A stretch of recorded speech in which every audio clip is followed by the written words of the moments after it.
already? Jeez. Or did Wow. he say right back? I don't know. But Alex will be here, hopefully. He's stuck in a hotel room.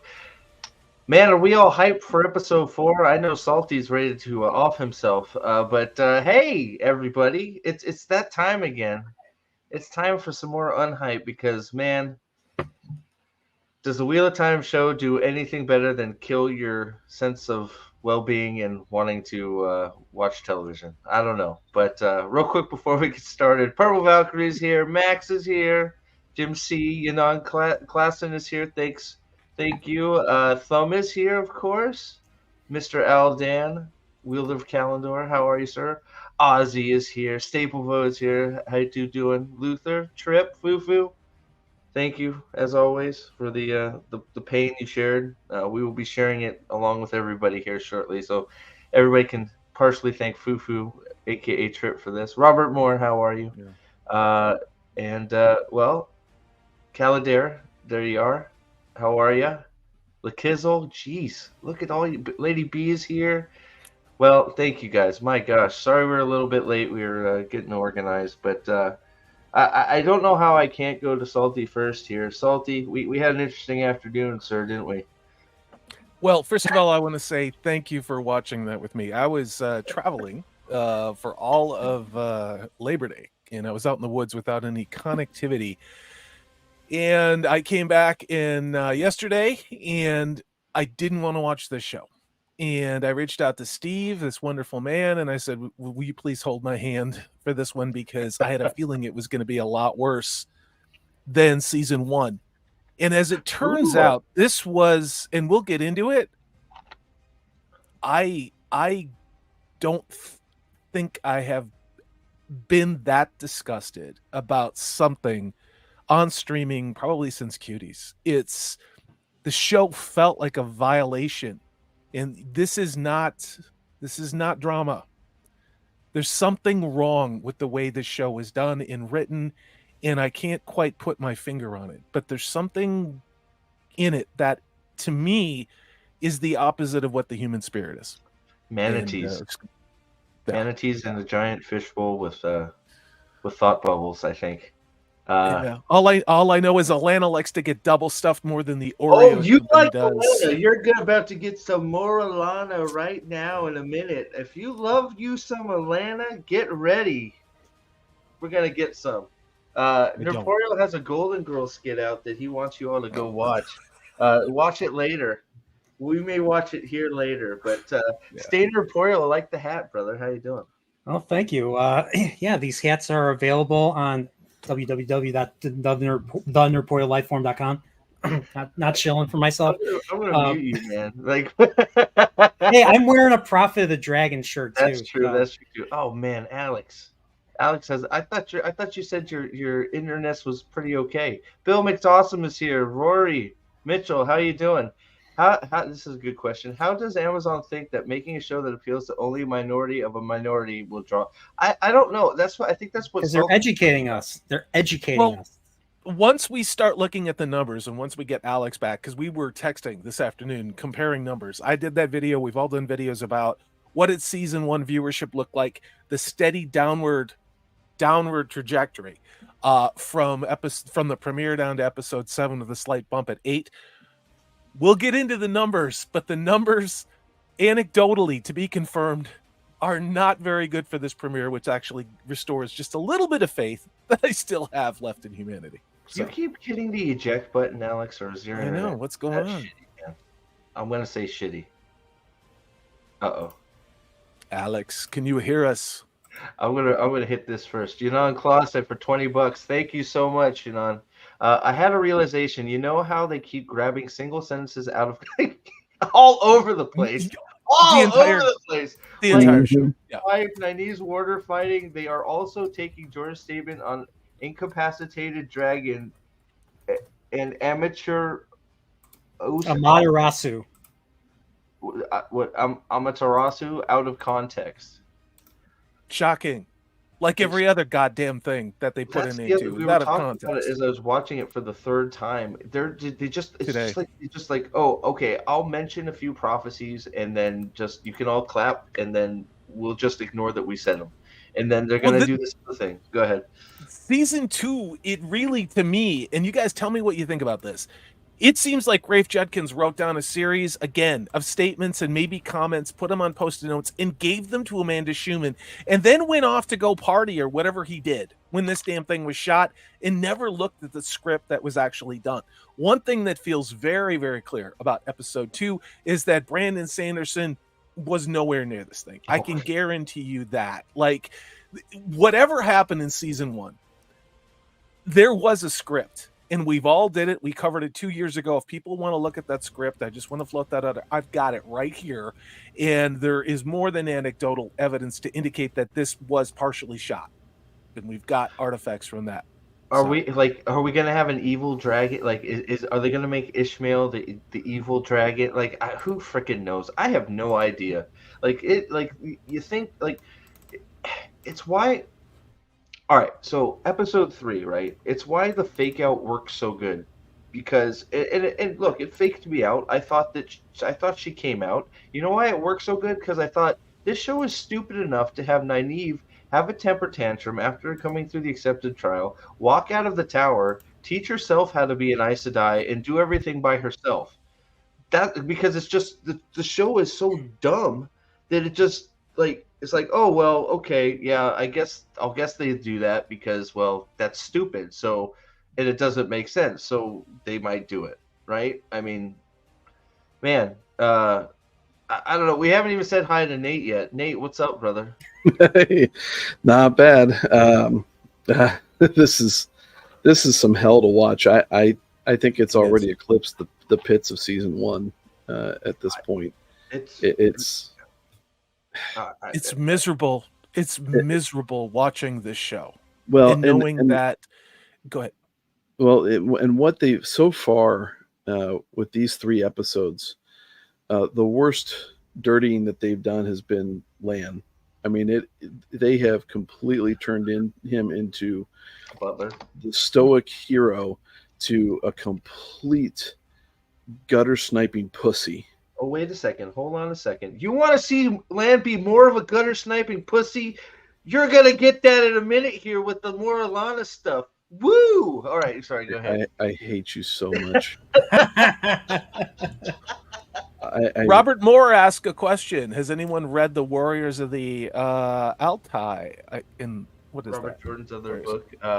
His other series. I haven't. Do they come out? Is it any good, Robert Moore? Do they come out to play? Oh wait, sorry, wrong Warriors. Yeah, Lady B has been trying to talk me into reading that, and she says it's quite good. So I will have to do so. She says it's more along kind of like his Conan stuff, which his Conan stuff is really damn good. So I would. So he wrote all these before he started Wheel of Time. Well, Warriors of the Altai, I believe, yes. was a posthumous release, if I'm not mistaken. Oh, yes, but it was written before he died. Yeah, and you know who else has a posthumous? Sorry, go ahead, Alex. Nope, go ahead. I was done. I was going to say, you know who else has a posthumous release? It's Alana after getting double stuffed by her warders. You want that more was Alana? why I interrupted you. Right? He's about quadruple, quintuple, Steve. Stuffed in a minute. Are you ready? I know Steve, I'm ready. What? I'm about to commit murder in one of the original 13 colonies if you don't shut the fuck up. So say we all, Nathan. So say we all. We're going to have it for you here in a second. Alex, are you okay? Are you going to keep flipping out on me here? That internet at the hotel giving you trouble? Or are you good now? For once, it actually wasn't the hotel internet. It was Google Chrome that was pissing me off. And then okay, good. Then it worked. So you're good. Yeah, you're good. Okay, how are you? I'm doing well. Get ready to not be well. We're gonna watch some Alana banging 18 warders at once. I love it. Just full on. Oh, sorry. That's okay because her warder took on 10 people during practice one day apparently. That's true. You know, because that's always a battle plan. Her warder admitted to Nynaeve, who shouldn't be playing with sharp instruments, especially swords. He did it the only reason he came to the White Tower. Love. was because his gay friend who was a warder and he wanted to be one too. It's like my head is still trying to explode from what I just saw today. Hey, maybe John Lennon was right. All you need is love. I don't want to. There's so many jokes I want to make. So real quick, constrained anachronism for $5. I'm curious to see the streaming data compared to Ahsoka and One Piece, because Ahsoka is now on the same release pace and One Piece released along with Wheel of Time. I've heard, actually, I don't know if it's true or not, but I heard One Piece is actually doing pretty well, and it's actually decent adaptation. I don't know if that's true or not. But people are saying it's faithful to the first arc of One Piece. Now, I've never seen One Piece. I've only seen the first episode, but people are saying it's pretty faithful without like the filler. We are talking about viewing numbers. We're gonna go with some unconfirmed reports real quick that Alex showed us real quick before we go on to the Atlanta gangbang. Sorry, wait. Can we just rip the Band-Aid off? This is terrible. Well, people are asking about the viewer number. I think we'll just sit tight, man. We got to get over 50 before we pull out the gangbang. Before you destroy size. Get out the mayo too. The salt, or whatever they're calling it. So this is a post that Alex brought up to me. Hard to take much away from the Citadel failed to get on the Nielsen top 10 weekly estimated minutes watch chart at any point during its run with Amazon, while Amazon claimed it was their second best premiere behind Lord of the Rings. So season 2 is not doing well, as Citadel doesn't mean much without knowing Amazon's internal numbers for both shows. Going on Nielsen numbers, in which the first 2 episodes of Citadel clocked 306 minutes watched in the first week of release. This could mean that Wheel of Time comes under 500 million minutes for its first 3 episodes, which would be catastrophic. Because what is it? And keep me honest, it would be 1.16 billion minutes watched for the original premiere. Does that sound about right? Yeah, it was for season 1. And if you're looking at 500, you're looking at less than 50% of the original season 1 premiere viewership. Now that viewership fell off almost 70% to episode 7 all the way down. So that means, what is the drop off going to be this season? Because it's going to be just as steep. I'm trying to understand what is considered a success. Who knows? Losing as much money as possible in 2023. Well, I mean, honestly, just like, is the 1 billion and from the season 1 premiere, is that considered good? I mean, yes, when you're up against. Generally, when you look at.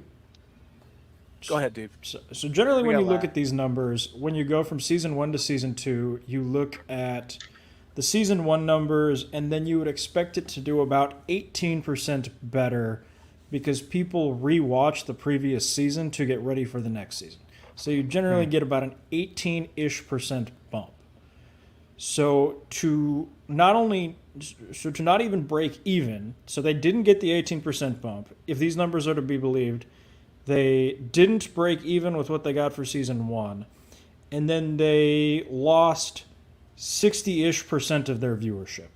So to not only not gain the 18% that you would expect to break even, but to in fact lose 60%. If Flix Patrol is right, and Flix Patrol is a clown website, but if what they are saying is correct, this was a catastrophe.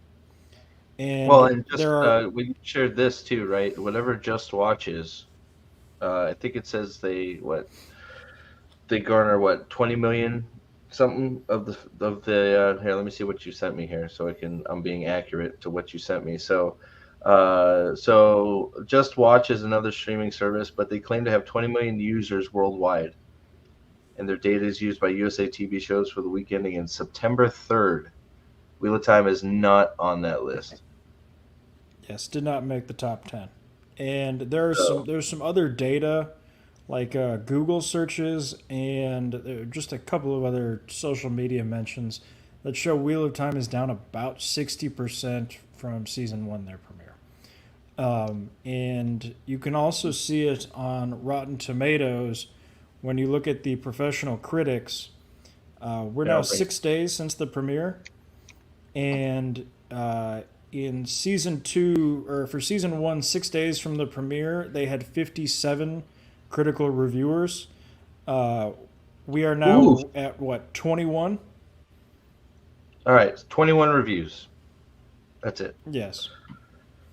So to go from 57 critical or professional reviews in the first 6 days down to 21 is also a loss of about 60%. So it's looking from basically all of these numbers that from season 2 to season 1, they have lost about 60% of their viewership. 76% is not good, especially from the shill critics. Yeah, is the audience score is the audience reviews available, or did they just the audience reviews is for right now? It'll be high, which it is. It's at 68 until we all get pissed off enough to actually go leave a review. Right now, it's we can look at it, but it's probably a bunch of boosting right now. I mean, it's at 60. A lot of bots, a lot. I don't know. I haven't looked at it yet, so I can't say that for 100%. But I'm just more so. Let's see.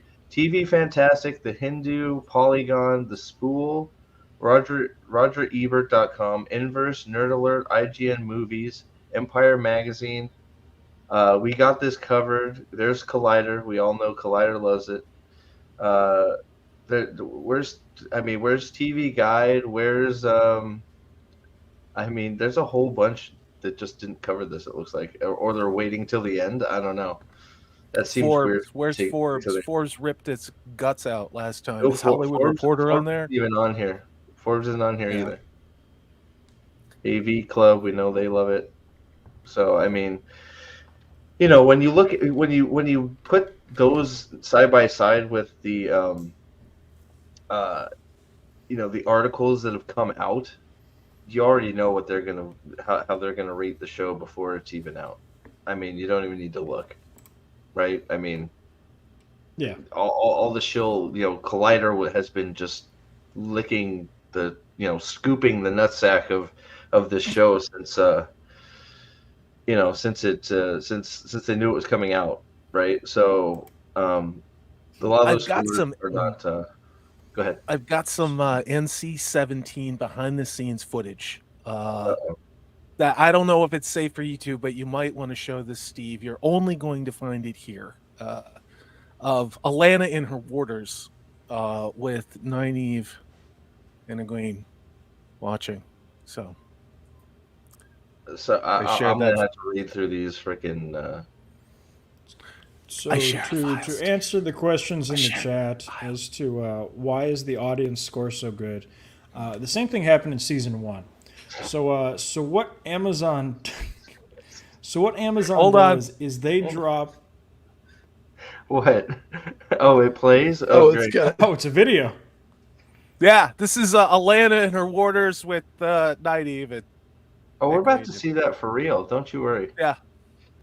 Don't you worry. This is behind the scenes. Behind the scenes. Aren't you glad I stopped the show for that, Steve? Yeah, I'm thrilled. Well, don't worry. I'm about to stop the show for that too. Don't you worry. So go ahead.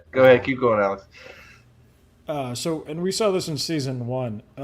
The way that this works is Amazon's bots drop like 95% of the reviews, and they set it to a good metric. But they basically only do it for the first release because they figure, if you're watching the first week, you'll catch it the next couple. So, and this happened in season 1, it started out at like 96%, and it just steadily dropped until it basically hit, I think it's at 69 now? 59, something like that? Yeah. So it's basically, and so if you look at it from the people who reviewed it after 3 episodes give this show a 96. The people who rate the show after it's over give it a score of about 30. And credit to Dane, because Dane did some incredible research and some incredible data scraping to get us those numbers. And it tells the entire story. Yeah, it's pretty consistent. Season 1, the attacks came where we got called incels and haters and racists for not liking this show. And that was the first 3 episodes. If you did a video on it, you kind of got attacked. But I haven't even seen people really attacking things we're making. And the comments they're making are just basically like, how can you be so mean to the costume designers? And it's like, no one's talking about the quality of the show. You know. So, Elena, if you want to see, we're going to show. I'm pretty sure you're probably right, but we're going to show you a clip here. There's a few clips that I have. The first thing is not going to be a clip. It's going to be a photo. Okay. Thank you, Trip. Photo. Again, Fufu. This is a photo. Now, there's one thing very wrong with this photo. I'll give you a second. When you see it, you'll see why I'm upset about this photo. So I'll give Chad a minute to absorb this picture, and we can talk about why it's a giant pile of shitty garbage. Yeah. Well, and to Elena's question too, or statement, it's funny that season 4 would be, or episode 4 would be filler, because last year's season 4 was a whole bunch of filler. Episode 1 in both seasons, Moiraine took a deadly stab and still lived through it. There was something that occurred with each of the episode 2s, and I've got a video that I'm making that statement tomorrow too. They're hitting, like, it's almost like there's like bullet points that they are hitting with this show. Mm-hmm. That much like Game of Thrones episode 9 had to be the epic one. And in all fairness, I want to give credit because Staple Bow was actually the first one with that answer. No disrespect to Lady B. I just for the box, the horn box. Oh, what, for the horn thing? Okay. Yeah. Staple Bow, both team effort. Real quick, Bill McAwesome. My favorite thing is the books reading. Show stands using their book knowledge to explain all of the things that don't make sense in the show's context. We were talking about it, Steve. I saw this on Twitter, and it was some people with a lot of flags and weird emojis in their Twitter handle complaining that the show took dialogue that should have been Suwan Sanchez and gave it to Leandrin, and that they, as a black queer list of things, is offended by how racist Amazon in the Wheel of Time show is. That is a legitimate comment that is out there, of course, in the cesspool of Twitter. But when you start losing this bizarro audience who needs to see themselves in it, if they don't see themselves in it the way they want, you still get attacked. Yeah, so Staple Bow and Lady B called it out. Thank you both. But as you can see down here, right here, is my pointer's not on. There you go. There's a certain Horn of Valir box in Loyal's hand. So brings up a lot of questions. Number 1, how does he get it? 2, why is Ingtar standing there with him while he's holding the Horn of Valir box? 3, is the Horn of Valir in there? 4, who is this after they kill Turok, or did he do a ninja, or are they stealing more from Rand and giving Rand and Loyal sneak in and steal the horn box scene from Padden Fane to Loyal and Perrin again, or to Ingtar? Like, what is happening here? What is a MacGuffin? What is a MacGuffin? No one gives a shit about this horn. Yeah, right. It's going to be it's phony anyways. It's to get rid of the peasants. The story is to get rid of the peasants. That's it. 4 episodes in, and this is going to be the first time you see it all fucking season long. Yeah, it's almost as bad as Rand al'Thor. Yeah. I know. Way to move the plot there, Amazon. You've seen the hand crank on the side that you just have to turn it with your weird fingers, right? With your weird fingernails, right? It's like a monkey box. Yeah. Did anyone else notice? Sorry, go ahead, Steve. No, go ahead. You go. I'm looking. I was going to say, I just saw this thing. Like I said, I was out in the woods, and one thing that struck me was how the bag of Fs, the bag of fucks about making Loyal look like an Ogier is completely empty. There are scenes where he is smaller than the actor playing Perrin. It's like somebody said, "Who cares? It doesn't matter." You know, it's just weird. I'm just going to say that watching this show and going in and realizing how it was inconvenient for Rafe Judkins and Amanda Schumann to be working within the fantasy genre. You know, really they want to be doing, I don't know, Batwoman or Dallas or something like that. But it's like the mask is off. They are not trying to even pretend to be in a fantasy setting. They just want to do, I don't know, Christmas dinner drama, like it's the Hallmark Channel, and talk about lesbian issues. Ooh, I like the glorified Shrek with the carrot top. Yes. Thank you, some Centurio. I love it. So it's Black Haggard. It's always going to be Black. It's midget Black Hagrid is what it is. It's discount. Yeah. According to Google, the actor's 6'3". So I mean, I don't believe it, but that's what Google says. And that's even worse because then they did no effort at all to make him even bigger like an Ogier should. Yeah. He's already a big dude, so why not just go that extra mile, make him even bigger? I mean, but that would cost money and you'd have to have talent, right? So, I know we sort of went over the Horner-Valliere thing quick, but I mean, it's hard to say anything until we actually see what the hell actually happens, since I think that's a picture from tomorrow, and this is actually this is way worse, guys. Oh boy, okay. If you thought stuff was bad in the first three, I think this might be the worst. So, and I'm not saying that to be like just wow. You think it can't get worse, and then it gets much, much worse, especially for this dude over here, this poor man here, Mr. Mandragoran has been he is like, man, with the damage amount that everybody is in this show. Yeah. Lan is getting just obliterated, like from orbit.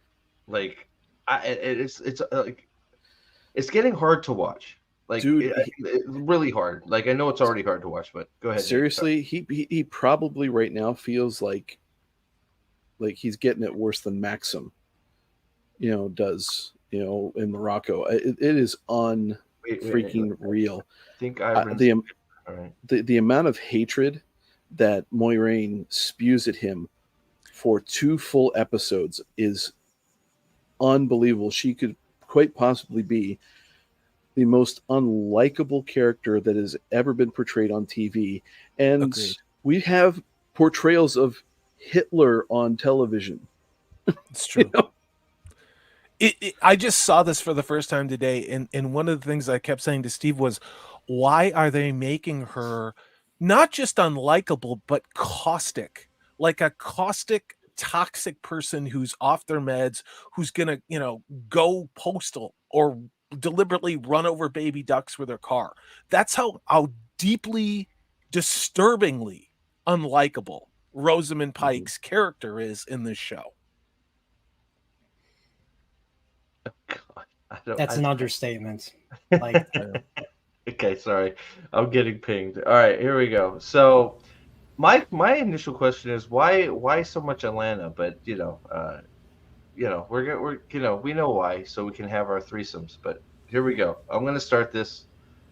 Hold on to your butts, Chris. I don't know what your comment was, bud. So if you throw it up, I don't know if it was a super chat or not. If it was a super chat, it didn't go through. If it was a comment, I didn't see it. So throw it up. We'll get you. Here we go. I hate you, Steve. If anyone says anything about the salt, I'll set you on fire. On fire. Wait a minute. This is also entitled. Wait, no. Is this? Did somebody do like a spoof of Wheel of Time to? No. No, this is. I love the cardigan. You're not going to tell me that's Lan. You're not going to tell me that. Well, I'm looking to the 2 clowns next to him too. Look at what they're wearing. This looks like Ben Stiller doing a skit making fun of Wheel of Time. Tell me I'm wrong, guys. Look at I don't Maxim. even think it looks like that. He's wearing a button-up shirt that you would wear on Sundays. Yes, the costuming department said we went through and we looked at like the culture of each of the actors, and so they put Alana in like a woman's Indian dress.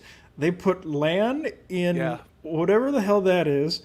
They put whatever the fuck the Blackwater's name is in like a Nigerian overcoat, and then they put Maxim in a fucking like button-up polo shirt. Like we couldn't get him a a Norwegian outfit. How about we put them in like fantasy type clothing of some sort? Like where did it?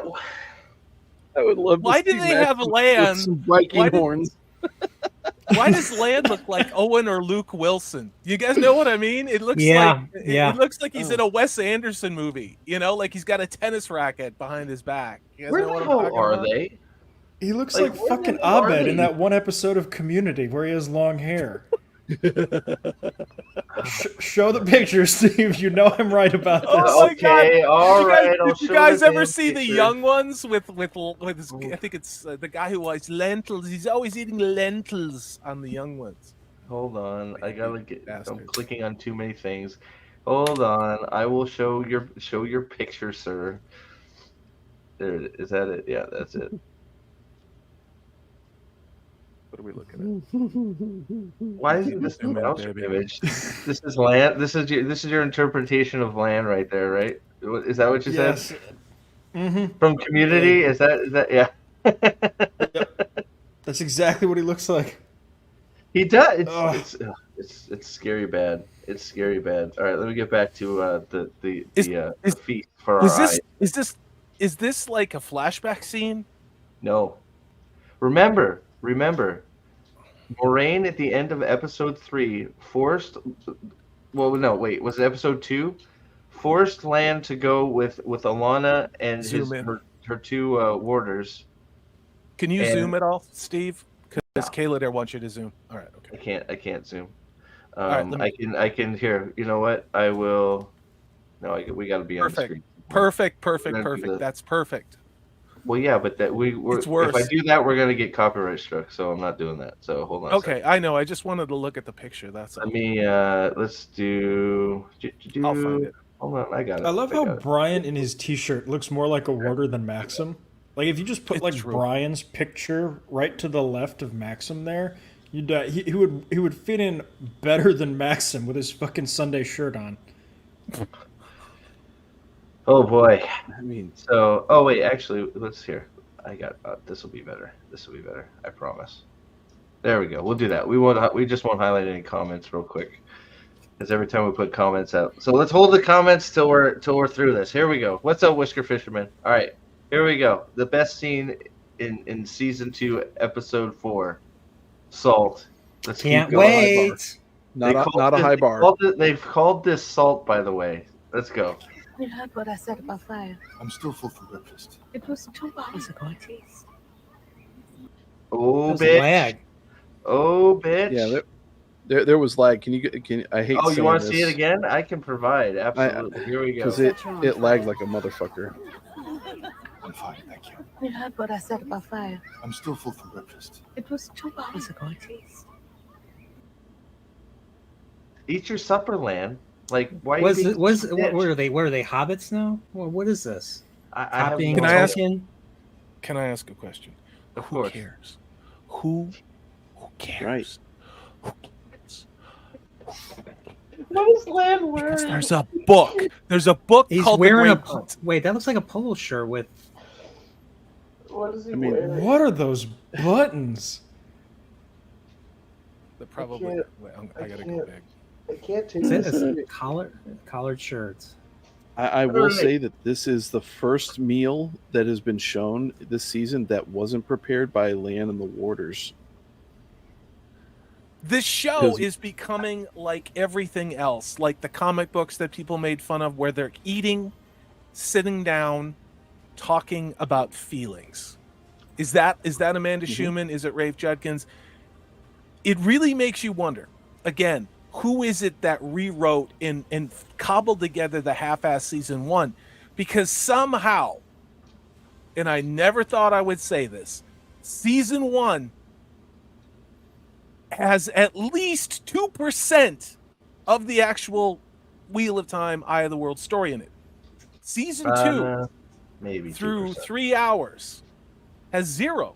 There's 0 from The Great Hunt and The Dragon Reborn.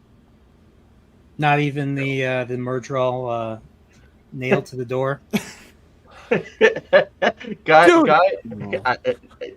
look, I don't even know because like there's scenes they do and it just they mess them up. Well, the I mean, problem isn't Steve was telling me to watch the battle scene between not Moiraine and not Lan with the not Fades. And Moiraine kills a Fade with a pocket knife by cutting his cheek. And then she gets stabbed and she does not die immediately. Then Lan gets stabbed not once, not twice, not 3 times, but 4 times. And then he's fine. well, So- and a kill, and on top of that, rewatching it, a freaking kill strike. Like He kicked a Fade in the face and killed it. That's how deadly. Yeah, Lan that. is. I mean, like you decapitate a Fade, and the Fade's gonna lash out, and it's gonna try and hit you because it doesn't realize it's dead.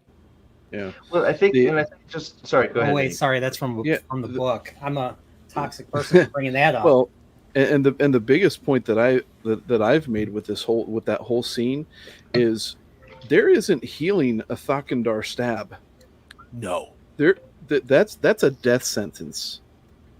So what the hell are they still doing alive?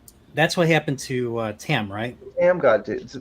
Tam it takes a lot out of you, like a lot. I mean, you need an Angriel to heal. The biggest problem I have with the whole thing is so it can be, but it's not. She got gut shot.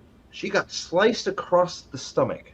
Okay, her intestines are everywhere. Lan gets if you're gonna do these things, at least do it so they can survive in some manner. She would have bled out. You just sliced her right across the belly. And then Lan, if you're watching and paying attention to the choreography, even though it's so dark that you can't see anything intentionally, every fight is in the dark. The last time Lan gets hit, it's a kill strike. It's like right in his face. So stop doing that, and we can move on. The Fade thing on the wall, yeah, sure, but it was like we talked about it when we watched it. They made that scene boring. There was no tension to it. It was just boring. Yeah. And it's like, and then the next day.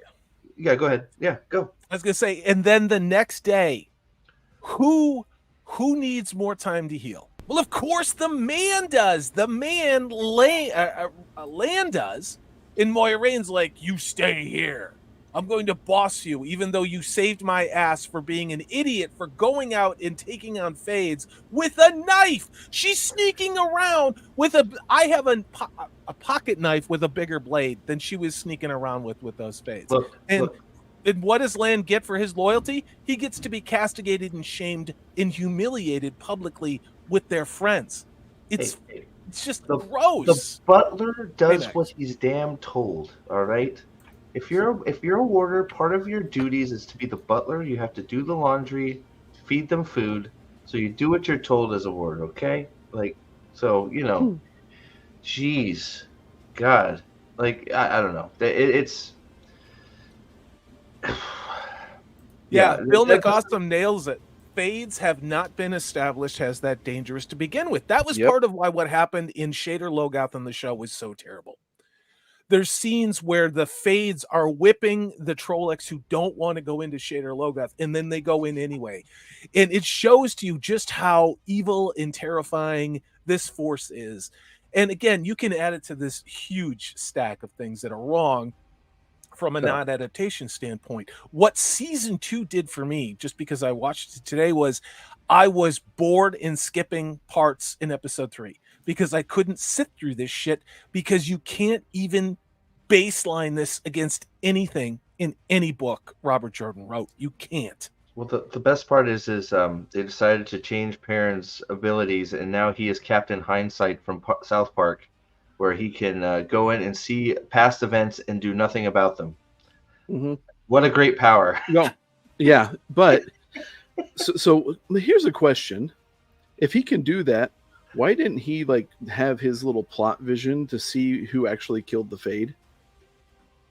That's asking questions. Turn the Stop eyeballs asking on. questions. Exactly.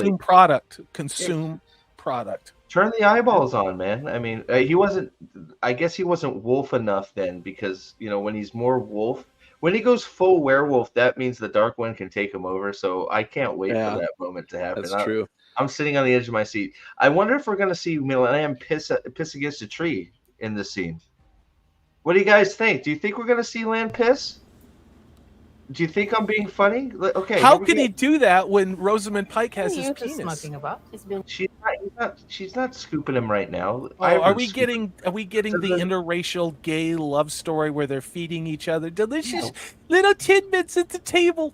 I wonder where I got those. I hope that's not from the tree Lan pissed on. There's a great dialogue coming up here. It's Okay, gonna make you is there a closed captioning? Oh, there we go. All right, closed captioning. Here we go. Oh, we're blocking the clip. Man, this is not working out today. Wherever we put us. There we go. All right, that's better. in a while since you brought a new man home, huh? We thought maybe you were slowing down in your old age. What is this? Oh, fuck what am I off. watching? What am I watching? You're watching My Big Fat Greek Wedding if Netflix cast it. Well, Hey, that's a good movie. I don't know. This see- seems more like my big fat. I like to get double stuffed Indian wedding, but But look at her face, like she's actually shocked about this statement. Fuck off, bitch. Embrace Honestly. the soap. Embrace the soap. You can always count on the embrace the soap.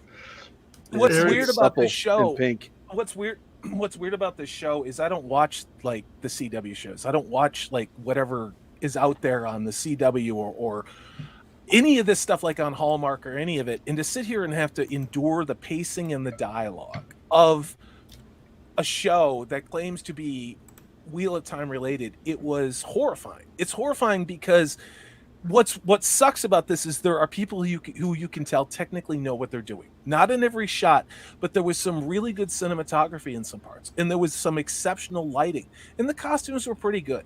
The problem is if you didn't mute what was on the screen, you bled out of your ears and started to have a cerebral hemorrhage. So there are parts of it that look pretty good. Not all of it. I have to give the show credit for that. It's much better than season 1 for that. But if you listen to the dialogue and try to follow along, your brain will literally shut off. And I don't know if that's intentional or what. Did anybody else experience that? Because I'm horrified by what the hell the dialogue was in these situations. You can't make sense of it. The cohesion is not something that these people are concentrating on whatsoever.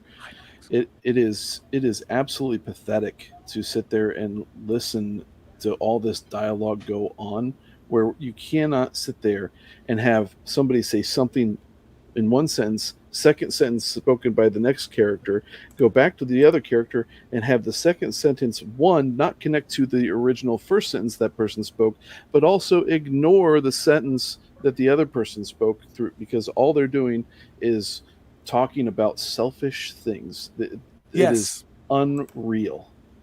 Yes. That's like his said, dialogue contradicts itself immediately. Like it's all over the place. So it's nutso. But all right, so let's keep going. Here we go. Where does the third one go now?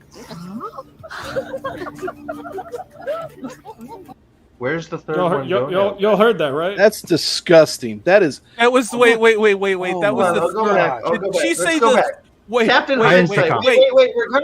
We're gonna plot vision this, okay? We're gonna go back. We're gonna go back. We're gonna go back. We're going back. We are.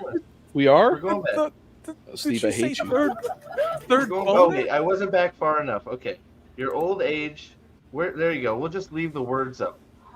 You're slowing down in your old age. Where does the third one go now?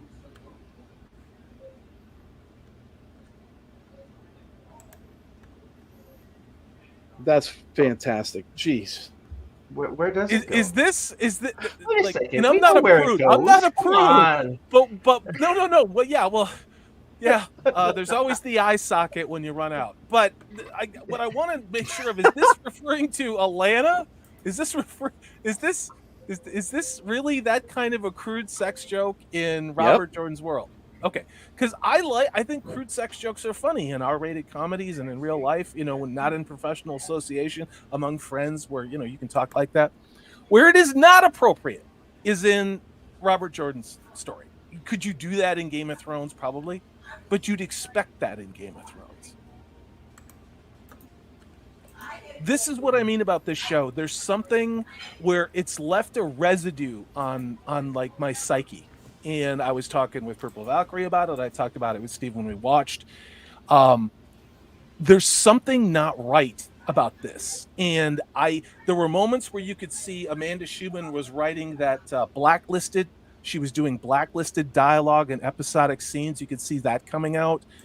And I don't know if it's just because they're lazy or because Rafe Judkins literally left Amanda Schumann holding the bag because he can't write for shit. I don't know. What do you guys think? Oh, it's a combination. There's this stuff. They think it's cute. They think it's all witty because it hits to a base level. it's like rated R CW, and they think that it draws in actually mature people into a show because it's talking about subjects that are more adult. And it's like, no, this is not adult. This is me at 16 joking around with my friends and trying to do things to gross each other out intentionally by going to extremes with our humor. This has nothing to do with proper humor or anything like that. It has everything to do with being disgusting and denigrating to this property.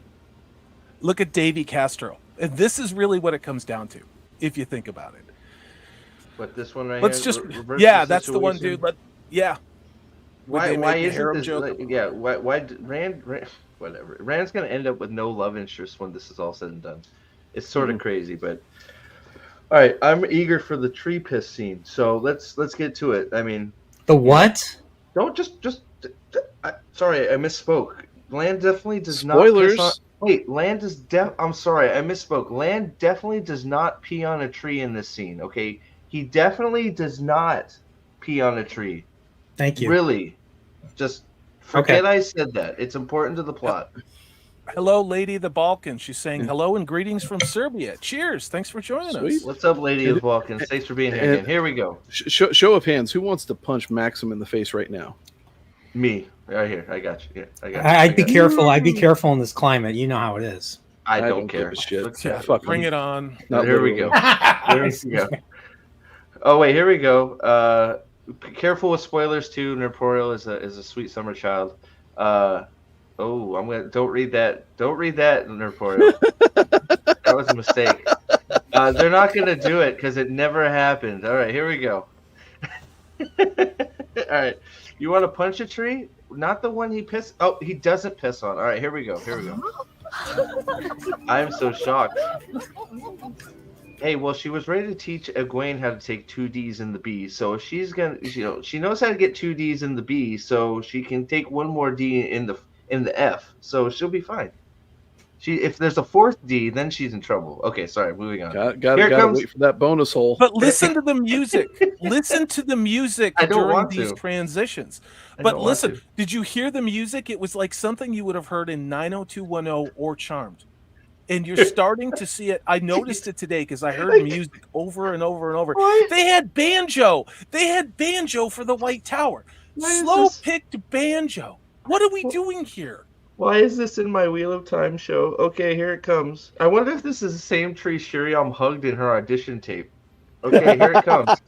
Here it comes. Maybe the flower grew from Land's. Okay, here it comes.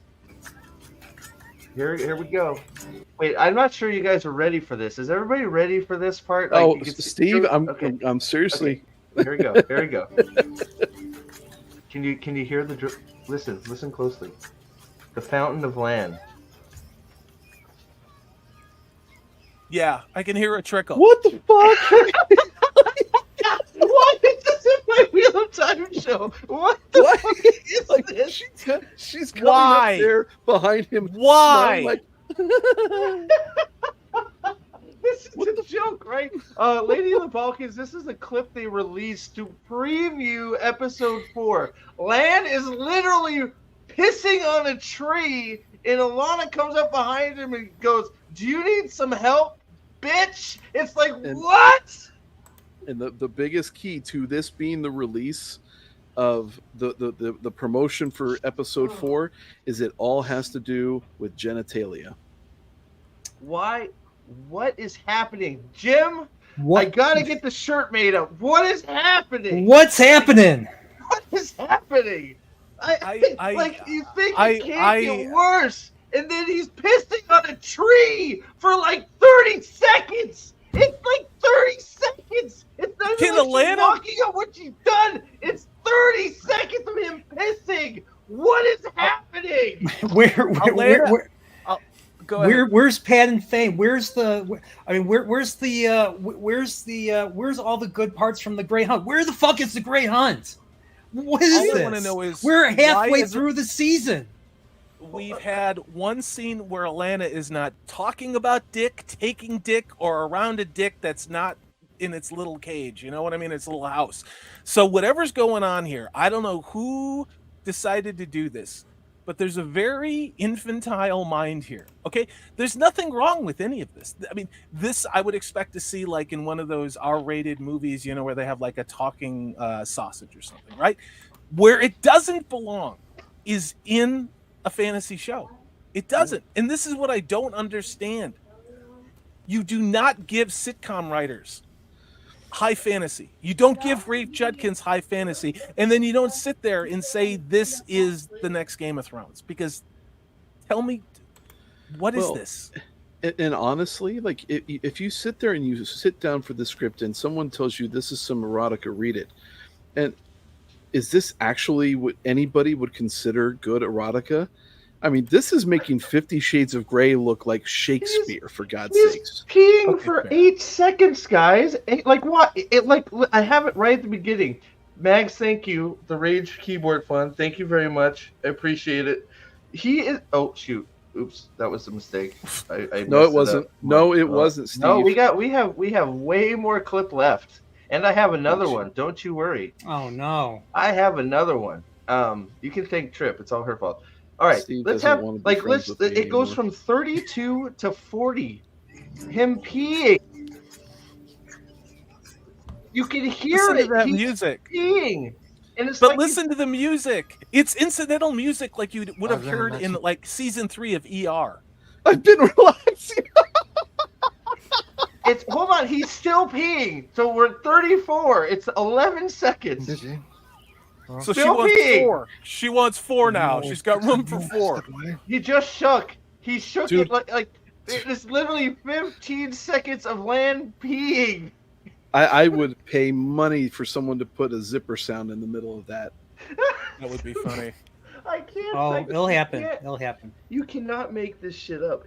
Like, why is this like? And she just pops up with big smiles. Hi. How you doing, Lan? You peeing on that tree? It's like, what? Like, Staplebo, you're right. It was the equivalent of playing the Seinfeld transition music. It was generic sitcom transition music. So whoever's writing this script is again writing this like a sitcom or an episodic police procedural where the audience is expected to probably be like in a nursing home and they need that music to kind of wake them up to make sure that they're still watching the show, which is really weird. What's the deal with Lan pissing on a tree? Why is Lan pissing on a tree? Because Shuriam cooked it. I like what? Not that there's anything wrong with that. Get out of here! He's still got his dick in his hand. What is this? Like half the clip? It's yes. Yes, it is. It really is. How much of that converted piss water from the previous episode did he drink? I don't know. Why is Lan dressed like he's in the Christmas pageant and he's one of the shepherds come to bring frankincense and myrrh to Jesus? You know what I mean? That was the Dude, wise man. seriously. Yeah, all right, the Magi. Okay, so back to. I've been relaxing, busy, huh? One of them always checks on me when I step away. How does it usually go? What the fuck is this dialogue? How does that usually go? God. Well, they open with a Shut joke. up, bitch. Maxim at my age, Ivan at my hair. Is the tree wet? What are they talking about? Please show me the piss on the tree because that's continuity otherwise. I see Nerdportal's about to pop here, so let me just spell it out for you here. Okay, he's peeing on the tree. They are here because they are worried that Lan is going to off himself because Moraine released him from his bond. That's what this scene is. They think Lan is so depressed because Moraine told him to kick bricks that he is going to off himself. That is what this whole thing is. So was I correct in calling him a sad puppy in the Golden Girls video then? Yes. Jesus Christ, I was hoping I'd be wrong. It's not like he doesn't have a kingdom. It's not like he doesn't have a kingdom to go back to, or his life's work and dedication, or life, or anything like that. Or maybe they did mention who's in love with them in this show. Sorry, Napoya, go ahead. I forget. Didn't they mention Malkier? Oh no, they showed Malkier and it looked awful. Briefly. Yeah, they show Malkier and it looked terrible. But like, he has his endless fight with the Shadow and the Blight. He's got Nynaeve, who he's already banged and says he loves. Like, he should be thanking her for releasing her from the bond because he could go bond the other one. What are we talking about here? And then also on top of that, cover your ears for a second, Brian. Please. Just Moraine not gonna die. Just confirmed. Because the whole reason she loses her bomb is, or not gonna go through the freaking gate in fires of heaven. It's not gonna happen. And the fact that she threatens Lan to be forcefully bonded in episode 2, like, are you serious? That is unreal. I was flabbergasted. Somebody wrote Rosamund Pike's not Moiraine to be a villain, not understanding.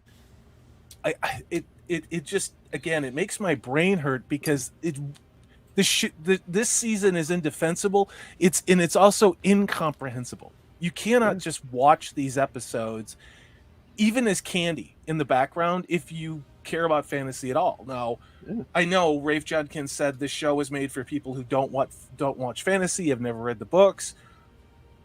It still doesn't make any sense. I mean, who out there would watch this?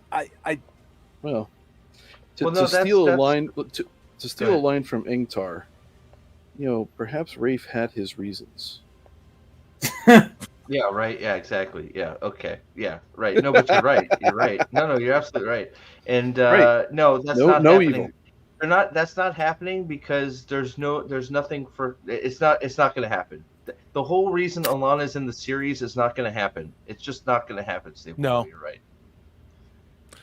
We got a great comment in chat. Poe Daddy says, "Why is Dusty Wheels so supportive of it? I'm just flabbergasted." Well, I think a lot of people were flabbergasted from season 1 too. He's supportive because he likes the Axis. That's all there is to it. So I'm not going to go into it any more than that. I think I find it sad that the I love how these fans they just fill in the blanks because they've read the books. I like how they fill in the blanks for things that the show should know. You know what I mean? Well, I tell people this. I'm like, that's up to the show to do that. That's up to the show to set. Just because you know about it doesn't mean it's acceptable for a show not to do that. Yeah. Oh no, I agree. So sorry, I played this a little bit while we were talking. So here we go. One memory. Free London trips, gym, early access. So we're going to skip all of that. I don't think you're going to kill yourself. Too bad. Honest to God, I cannot believe we're doing this, guys. This is what I felt watching the 3 episodes today is, I don't know who these people are. I don't know why I should care about them. I don't know why I want to watch one more goddamn minute of this dialogue with these people who don't have plots, who don't have forward arcs, who don't have journeys, who have nothing to say, and they're not talking to one another. They're talking at one another to fill time on a screen. And this right here, like, I know you're not going to kill yourself. This, again, this should be on CW. This should be on, I don't even know what's out there. Suits, Falcon Crest. I don't know what the hell shows like this are nowadays because I don't watch them. This is not fantasy. Mags, I got taken to task for calling the costumes goofy looking because they're award winning. So why are you a hater? Sorry, just Yana. Oh, who? Somebody else can hit it. There we go. Thank you, Yana Clausen. Why can't land suicide movie better? You're probably right. Yeah, because you're getting me out. Give me a chance. Yeah. Oh, real quick before I move on, hold on. I have to say this. I meant to say it. I forgot to. I want to thank everybody who it goes into my comments of my videos and just destroys these people that leave idiotic comments and you just bury them with facts and truth. Yes. Thank you. I appreciate it. You know who you are. Thank you so much for doing that. I got you. I got your back, Steve. I got your back. Thank you for being a friend, Steve. Thank you for being a friend. Yes. Golden Girls, their Portrayal Life Art. Go watch it. There you go. All right. Actually, we should probably watch the Golden Girls instead of this show. Jesus, that's a good show. All right, here we go. I want people. I got a downvote. I just checked. I got one downvote. So it's reaching. It's starting to reach. It's reaching the right people now. I'm pissing off the right people. Yay! Here we go. Your bond wasn't ripped from you. She took it. It wasn't dripped from you. Sorry, I can't get over this. She took it? Oh my gosh. She took the bond from... What? Go ahead, Alex. That's not how the Force works. So go ahead, Alex. Admittedly, I was very drunk on Thursday by the time we got to the end of that episode. Did we see her take the bond, or are they talking about in season 1? No, we did not see. No, we didn't see it. There's a lot of retconning that went on. It was just little sentences where they explain why they changed things that don't make any sense. I think this is going to be another tell not show moment, because if you remember, the last scene we see Moraine with Lan is when Moraine says, "Bitch, I don't need you no more. I'm going by myself." And he says, "I got Atlanta here, and if I have to, I'll pass the bond and she can grape you forcefully," right? That's the last time we see them. So I'm assuming that Lan then said, "I don't want you to do that. Just release me," and she took the bond away and unbonded them, apparently. Yeah. So Okay, I'm assuming we're not going to get any of that. All right, I remember that. I just as far as I can tell, their bond has been separated since what? Well, that's why she this went whole to cutting bang off. Sawan? They're still bonded. No, they're still. That's why. Like, they don't know. They don't know, because it's like, okay, is she cut? Does she think she's cut off from the source? Because if she's cut off from the source, she would lose the bond. But she's still apparently bonded to Lan, so that means that she should know she's just blocked. She's not cut off. But she doesn't put two and two together because she's a moron, as Pip said on the video on your channel. So they can't keep track of it themselves. They don't know. They're just saying stuff, and then they'll catch up later. Or they're completely inconsistent with what they established earlier with Ford Crest, whatever his name was. But wouldn't that be funny? Is if she tries to pull him as a warder and he commits suicide in episode 5, just like episode 5 last time. But that's the assumption, Matt. So you're right. You're right. She should be, but she's not, because Lan several times in season 2 has still said we're bonded, and she has not said we're not. So they are bonded still in season 2. So that should be a hint to her that she is not cut off. She is just shielded, because they did not lose their bond.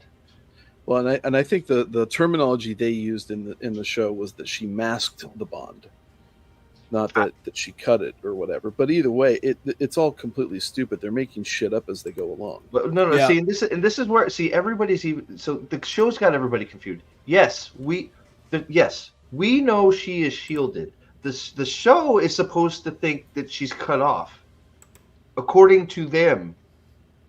So, or she's sitting there trying to channel. So, does she now think she's not? They never explained any of this. They've just said, "Don't worry about it. Just consume product and watch Lan piss on a tree for 15 seconds. Sorry. All right, moving on. Here we go. So, have you decided what you're going to do now? Have I worn out my welcome? Has he worn out his welcome? Lan is I wrote bleeding. better dialogue than this in junior high. This is so fucking painful. This is also wait. Also, please. This is also after, mind you, Moraine just told him Rand al'Thor is alive. She just told him Rand is alive. And he is sitting here playing house with them, doing nothing. He's not going to Nynaeve, who he says he loves. He's not, but he has no obligation to Moraine anymore. He gets pissed off that he's told that Rand is alive, and he's just doing nothing. It sounds about right. I mean, they don't care. These characters don't give a shit about each other. I mean, they're idiots. They allow another opportunity for someone to sit down and eat and talk about their feelings. And then after they do that, they piss on a tree and talk about their feelings, and then they go for a walk, Steve. Well, and then they talk about their feelings. I get it, and Elena's right. Why? Because they showed the emotion he shows when she gets pissed off that she lied to him about Rand being alive, shows that he cares. That's the only little bit you get. But he cares. It's either he cares that he got lied to, or that he cares that he's there and he can't frickin' do what he should be doing with the Dragon Reborn. So that's up to interpretation, but the show does a bad job of all of it. So, yeah, he's a gardener. That's right, Trip. You're right. So, here we go. The three of us, we're going back to the tower tomorrow. Will you come with us? How far is Arafel from the tower? Are we, is this Westeros Express? Yeah, you just take the mail train. The same mail train that doesn't take 5 months from where Perrin is to send a letter to the tower. The mail train. I forgot about the mail train. My bad. Jeez. I forgot about the mail dragon. Yeah, so did I. How does that work? I don't know. Don't ask questions. He doesn't know. Product. He doesn't know. He doesn't know if he's going back to the tower, guys. He's a sad Who is this puppy. show made for? Who is this show made for? Wine moms? Is it made for millennials and their 27 cats? They thems. I don't know who this show is made for. It's made for people in California. It's made for an echo chamber. It's made for. They want to educate you. They want to educate me. They want to educate Alex. They want to educate this asshole above me. Oh, sorry. Thank you for being a friend, Steve. Jeez, Nathan, why are you such an asshole, man? I know. Elena asked the question. Wow, what was the point of that? It was to. I don't know. I know, Mags. To maybe get a glimpse of his pee-pee. I don't know. I have no idea what it was for. To see if he measures up to being one of her warders. Oh man, where is this it? So. Oh yeah, that's it. Okay, I got clip 2 ready when we're ready. But go ahead. I hate you. But you can survive. I will because. Yeah. Anyway, I miss seeing previews for the next week's episode where it was short little clips of many different scenes, a lot of them action-packed, whether it be a fantasy show or an action show or whatever. Not 2 whole scenes that flow through absolutely nothing in the episode. Nothing happened. Nothing happened in the clip, and nothing happens in these episodes. There's nothing. Yeah. I mean. There's like flashing, crying. Everything ends with crying and or hugging. That's pretty much it. Like a little emotional journey. Like the only Perrin's dead wife. Emotional journey. You know? The only movement that any of the main characters had in this show was Perrin, and that's only because he was drug on by his feet for half of the distance that he traveled in the first fucking place. Everybody else ended episode 3 in the same spot they left. Or started from in episode 1. It's pathetic. Continue. I'll be right back. Who put this together? Do you know, Alex? This is off Reddit. Yep, it's a guy on Reddit. He did it for season 1 too. Actually, I think it's 2 guys on Reddit. I think one does the word count and the other does the scene time, and then does the ratio. How is talkative? What is talkativeness like? Is it just talking for longer than? It's a ratio. Yeah. Sorry, I'm so back. it's a ratio of words, so it's word count divided by scene time. Screen time. Oh, What's up, Jacob? How you doing, buddy? And Elaine Jacob, what's is going top. on? What the fuck? So okay, yeah. So what you have here? Alex shared this too. Was to me too. Thank you, Alex. So you have the word count one that we've all seen many times. Leander by a country mile is just destroying everybody in word time. Then you have the on screen time, which Nynaeve is killing everybody by a country mile. So we have and then, at least you have Perrin in second. So you look at this list, and Rand's there, right? But then you get into, I think, what is probably the most important, Colin, which is the time on screen to talking ratio. Okay. Yes. So Elaine is the most effective on screen. She talks every second she's on there, and you want to punch her in the face, even though she's the best casting of the lot.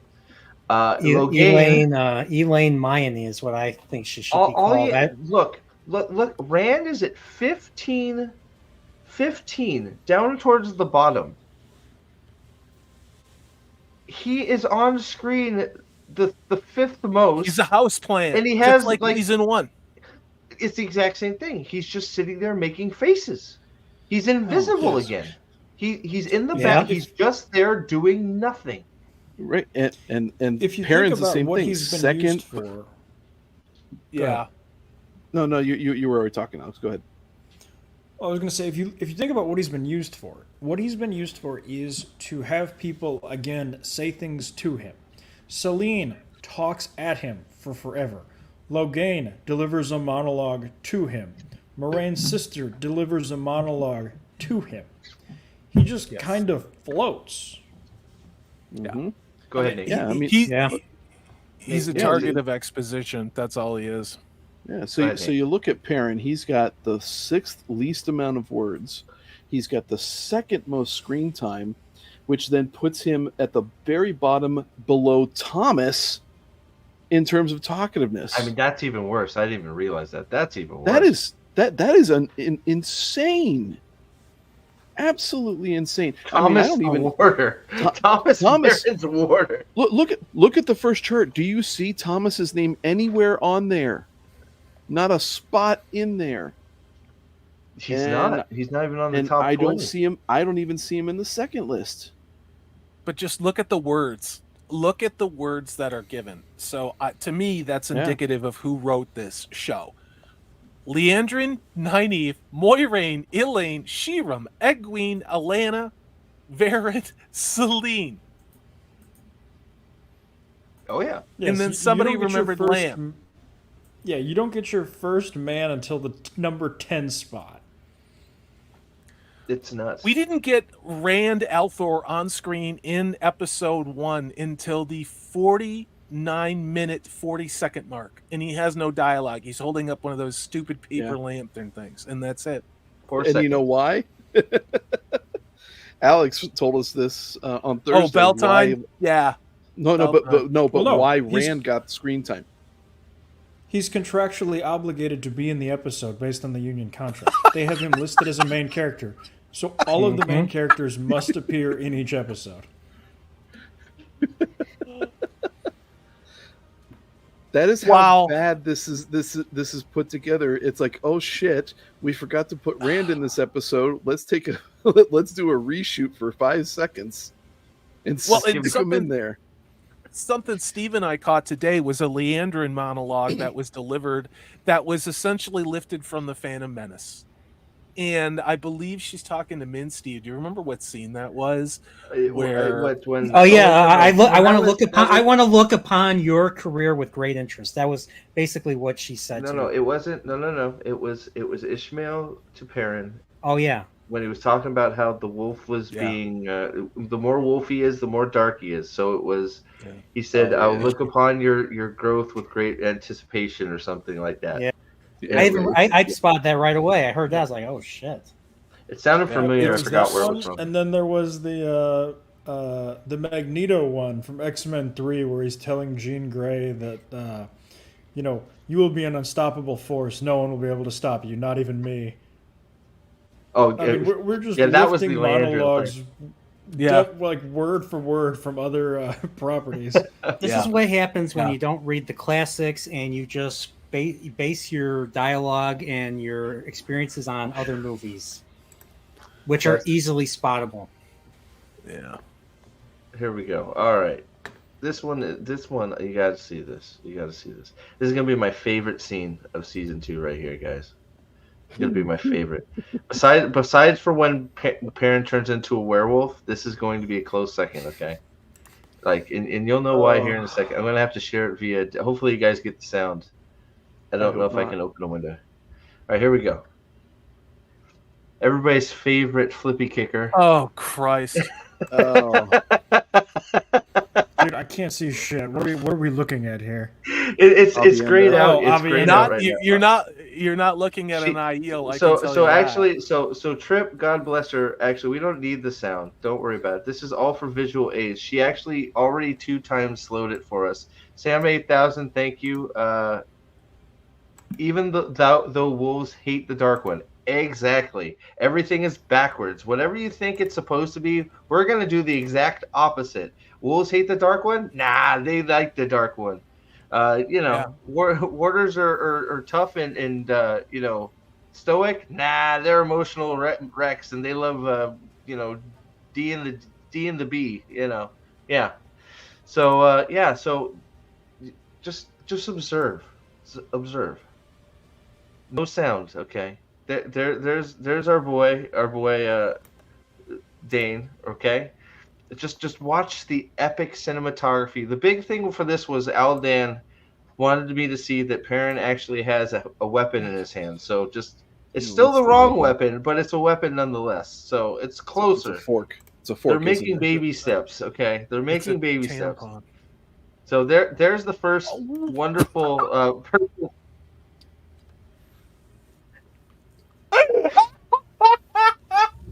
It's so bad. Dude, you haven't seen the cartwheel move yet. Calm down. Does somebody want a piggyback ride? Who wants to piggyback the IEL? I want to piggyback the IEL. Salty, you have not seen when they do the hold each other's legs. I sat through 3 episodes of this shit today, and my brain is leaking out of my someplace. They literally do the grab onto the other person's legs, and we turn into a wheel thing, and they start rolling away. Just wait for it. It's the best ninja move I've ever seen. Because by the way, she is a stunning resemblance to a certain Randall Thor, isn't she? Oh my god, sorry, it is going to be absolutely hysterical. Like, so many people have said, obviously you're an Aielman. Like, bro, what? That's why they're in the nut house, Alec, because they say shit like that. Remind me, what does Errol see in Rand that make that? Oh, hey, we're right on the same page, Yanon.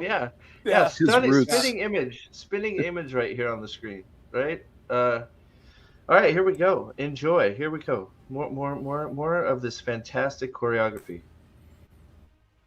I love the jump cut. Yeah, I whipped him around. Here we go. There is Perrin's new weapon. He's got a hammer.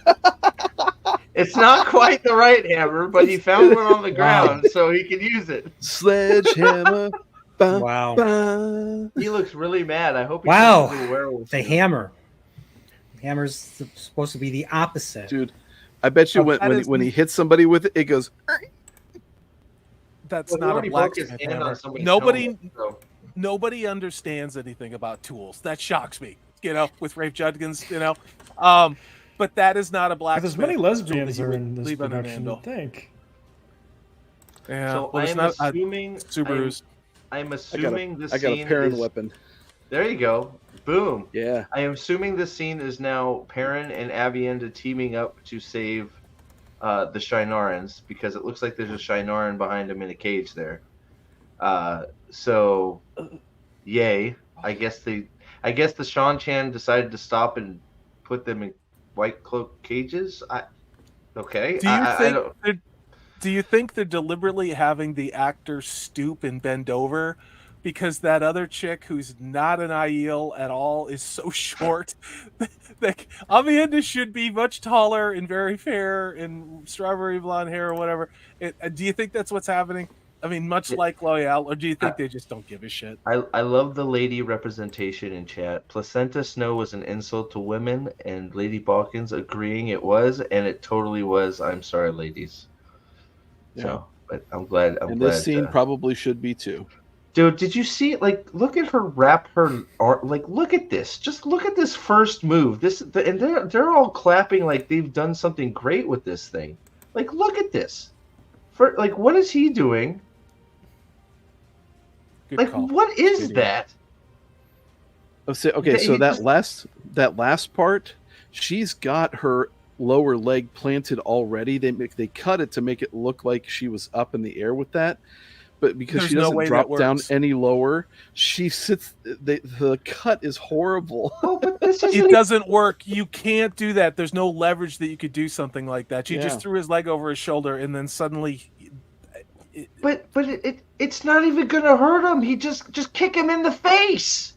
He's gonna get right back up from that. Even if we call it a legit. What about a spear? Where's Halloween City spears? Why aren't they using those? I'm assuming she was captured or something, so she doesn't have her weapons. That's the only. That's either maybe I'm giving him way too much credit. Who knows? How dare they capture a woman? You think a strong woman got captured? I know, right? She let herself. Maybe she wanted a challenge, and she first time Robert Bazilla, first time seeing a made him a spear has no spear. That tracks. That tracks, right? As they do. Here we go.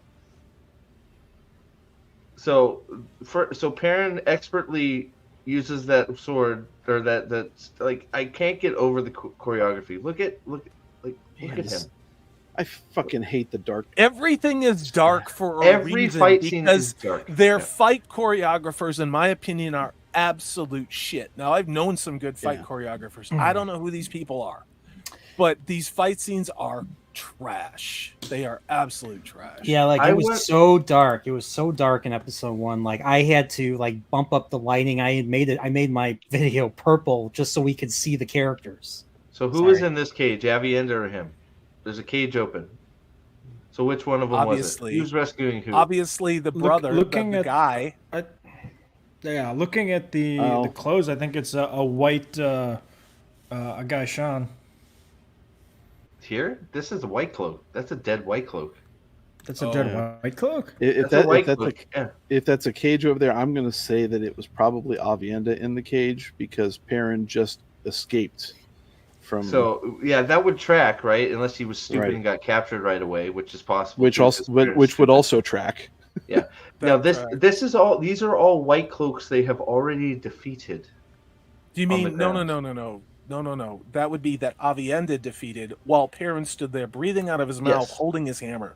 Okay. He looked for a hammer. He found it. He got back and one guy was left. He's like, I found a hammer. And he's like, oh shit, you took care of it already. I will say though, he was punching Koopa Troopas in the face in episode 2. Yeah, with their helmets on. Yeah, the metal helmets. Yeah, he was punching metal helmets like because I couldn't believe that. I watched that today. I could not believe it. The best part was that metal helmet. He shattered every one of his knuckle bones. He probably has a stress fracture in his wrist. But hey, the best part of the scene was the dong. They made the dong noise. Now here's the pathetic thing. That is the best fight scene we have seen all show. Yep. And it was. You got some slow mo. You got a slow mo. They got a slow mo decapitation or whatever it was. And I'm like, what are we doing? And you had auto tune Loyal roars. We all know why that scene was good. There was a certain person in it that made the scene. We all know who it was. We don't have to say his name. He is the best character in the show right now. And he's dead now. He's not dead. What are you talking about? You got it wrong, man. The best guy in the scene was... No. Uno was by far not the best scene. You obviously need to watch it again. Okay. I obviously don't. No. There was a certain Massima in there that was kicking royal ass, who was the best guy in the scene. So that's right. Watch. Yeah, come on. Yeah, best character in the show. Done. Right. We all know why. Because he's just the best. Poop stain. Oh yes, Luther you Reigns- missed. Ooh, sorry. Go ahead, Salty. No, I was going to say Luther Reigns says their dad pointed out it instantly with the metal helmet. I know anybody who doesn't even care about this show or fantasy would be like, "That was stupid. That was stupid." Sorry, just wanted to call out chat. Yeah, hit a face with a metal helmet. Wow, I'm glad metal helmets actually work. What if he's not? Who knows? Who knows? See, there you go. Sapovo's got it. Thank you, Sapovo, for paying Chris, attention. they're going to give the redemption arc. I wouldn't be surprised to Leandrin. He may just be a straight dark friend, and he won't get redeemed. He may just. Be it wouldn't surprise me. It would, yeah. I think you're right. I think Leandrin's going to give the Death Star plans to Nynaeve, and that'll set it all up. Okay, go ahead, Brian. Oh no, I agree. I mean, I think I think ultimately Ingtar is just going to get zapped, get killed as a villain. Yeah, I like your theory about Egwene nuking him, firing him. Yeah. Sorry, what were you saying, Nate? Go ahead. No, I will say though, having characters killed off and not resurrected inexplicably in this show is actually a good thing for those characters. You know, if Uno doesn't get resurrected, then he's not in the show anymore, and that's a really good thing. Oh, he'll be resurrected, don't you? Yeah, he'll be resurrected. I mean, they're going to find the Dragon Balls, and they're going to wish him back to life off stream. Who was it? No, somebody said he's going to be a hero of the Horn. Yeah, he's gonna have stitches going up the side of his mouth from where he ate the horn, and then he's gonna walk up to people and goes, "You want to know how I got these scars?" Oh God! Moving on. So he's literally a hero of the Horn. Get it? Oh God! I don't even want it. You guys are too much. All right, moving on. I'm surprised he didn't banish me from that for that horrible. Oh wow! That? Whoa! He made contact. No, not really. No, that again, watch Steve. it again. He missed. He kicked his cape. It was hysterical.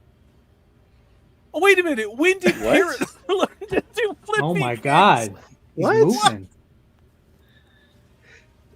I can't. I can't.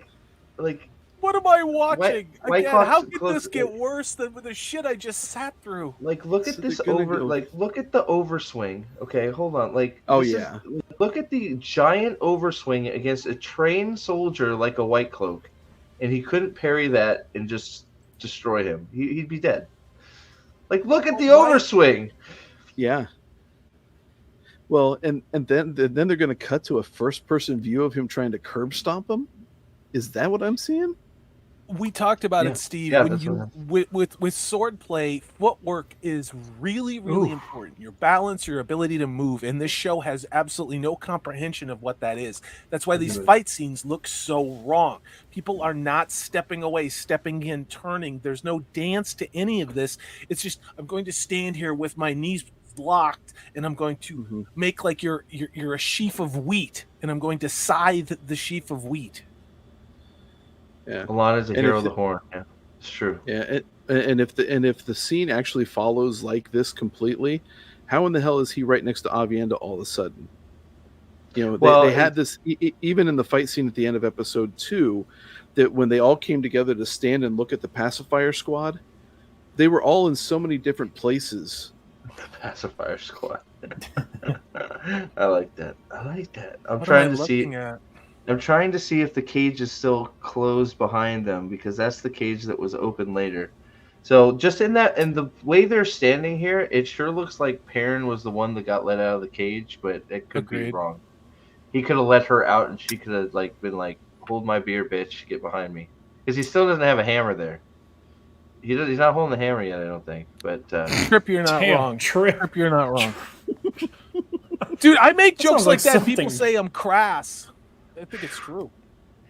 You're not. No, she's a woman, Salty. Can I say at least the White Cloaks have cloaks? Yeah, at least they have cloaks. The rest of their armor is garbage. We have another fin back here. Thank goodness.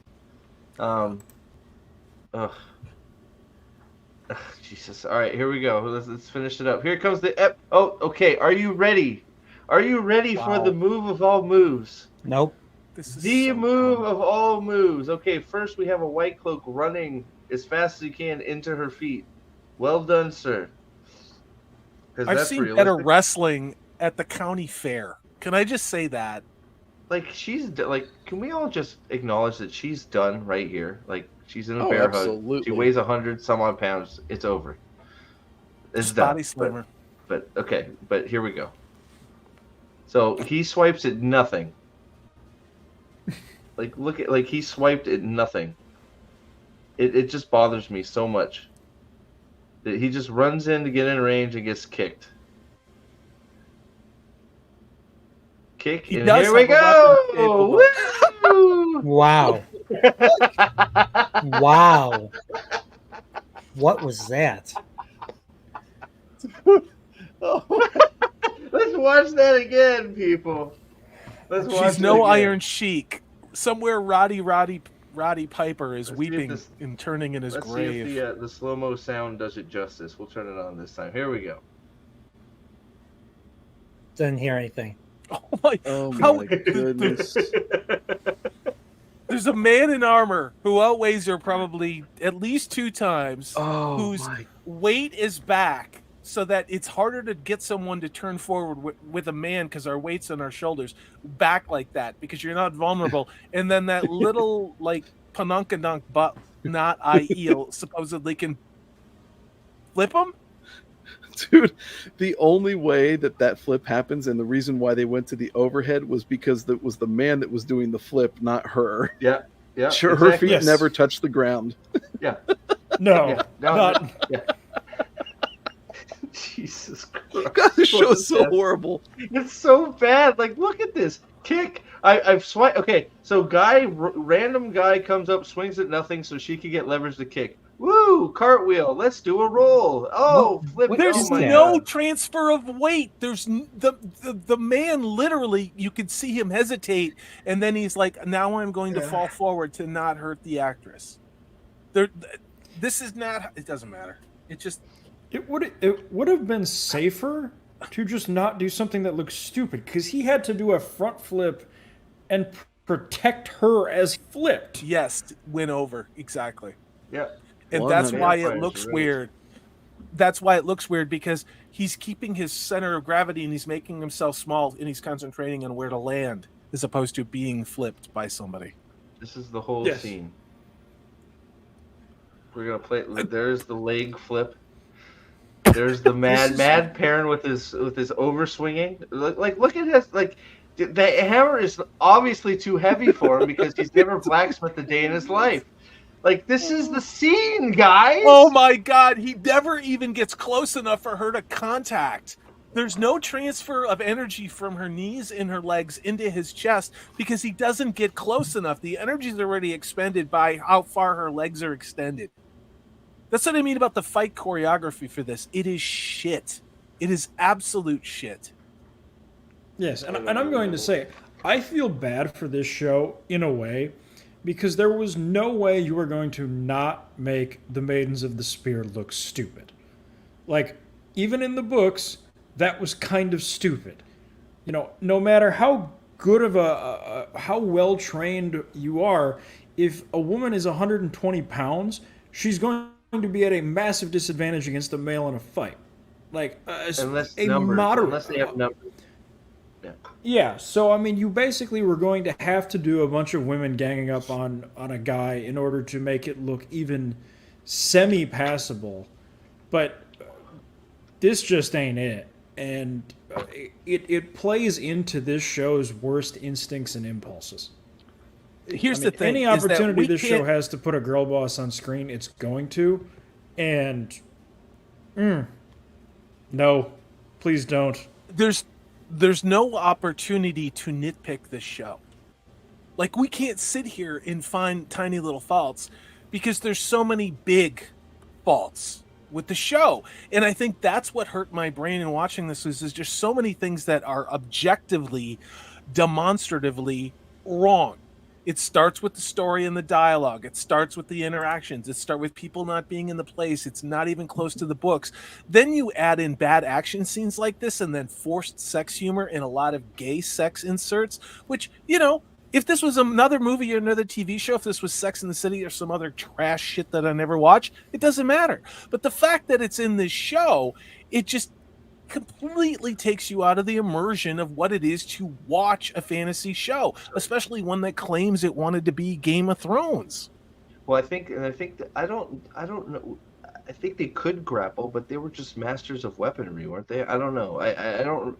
It was more spear play and throwing spears and their buckler and all that stuff. So, I mean, if she was a prisoner, then it's like, of course you fight your way out. We haven't seen the whole scene. Obviously, we know there's some prison mess going on. Somebody's in a cage. We're not sure who's in the cage yet, but we'll find out tomorrow probably. But it's a mess. It's a mess. Like, there is a scene where Lan pisses on a tree, guys. If I told you 4 years ago when they announced this show was happening that I said, hey, there is going to be a scene in this show where for 15 seconds a emo Lan pisses on a tree and then asks if he's outstayed his welcome because he doesn't want to become Alana's third warder. Do you think I would call bullshit? It's crazy. They feminized Rand, though, and I think that by the way they did his hair and had him dress, they feminized Lan in that scene, pissing on a tree. It's amazing though that he wasn't sitting down. Yeah, that's the same tree that Miriam hugged. It has to be. We got a cool question from Jay Rambles Universe. He says, and he says it to me, but I want to hear what everybody has to say. What would you say to Rafe Judkins if you met him in person? I would love to hear people what they would say. I wouldn't even talk to him, to be honest. Yep. I honestly, go ahead, Steve. Go ahead. I wouldn't say it's not worth my time. The dude is in his own planet. If I said anything, he'd just be like, well, he'd have some snarky ass remark and be like, well, that I'm in charge of the show, so if Rand's your favorite character, I'll make him eat a planet and poop it out, and it'll pee for 15 seconds more. Like he'll say some bullshit. Like that's just what he does, and it's a waste of time. It's a waste of time to talk to any of them. No, I walk by because I'm not going to give that man another opportunity to go social justice on anybody. Oh, I have had conversations with people, we'll just say like him, like that in the past. And the way that you get into their head is to say, a lot of people are really talking about that show. And I don't know, you just mentioned like, this was like a studio guy or a friend of mine over at Warner said that, you really gotta tighten this up for anybody to take you seriously. That's what you do. And they don't know who you are, but you gotta put the doubt in there that because these people are so obsessed with how they're perceived, if you do that, it's like this thing from Doctor Who where he said, doesn't she look tired? And then the Prime Minister's government fault. That's what you do. You get in their head because it's all about image. You don't call him an asshole, even though he is. Well, he wouldn't care. He's it's just the strangest thing watching this, and just if you can get to a place where you're watching it and just going, what should be happening in episode 4 of The Great Hunt? And Land is pissing on a tree at a big table having dinner with Alana's 2 warders and her family, I guess. Thank God we have Alana's family in the show too. Like, and Alana talking about where she's going to put the third D. Yeah, exactly. I mean, episode 4 of The Great Hunt, I think they'd be in the other planet. They'd be in the other world. Yeah, probably. I mean, you might just like there is.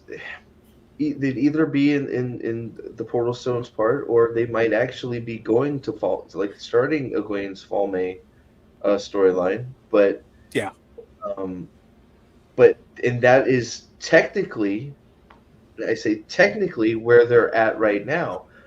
But have they done a good job getting there? Because we all know that well, we don't know that, but I think there's been some hints that's what they're either going to end up getting captured at the end of this episode, or in Fall May captured and going collared by the end of this episode.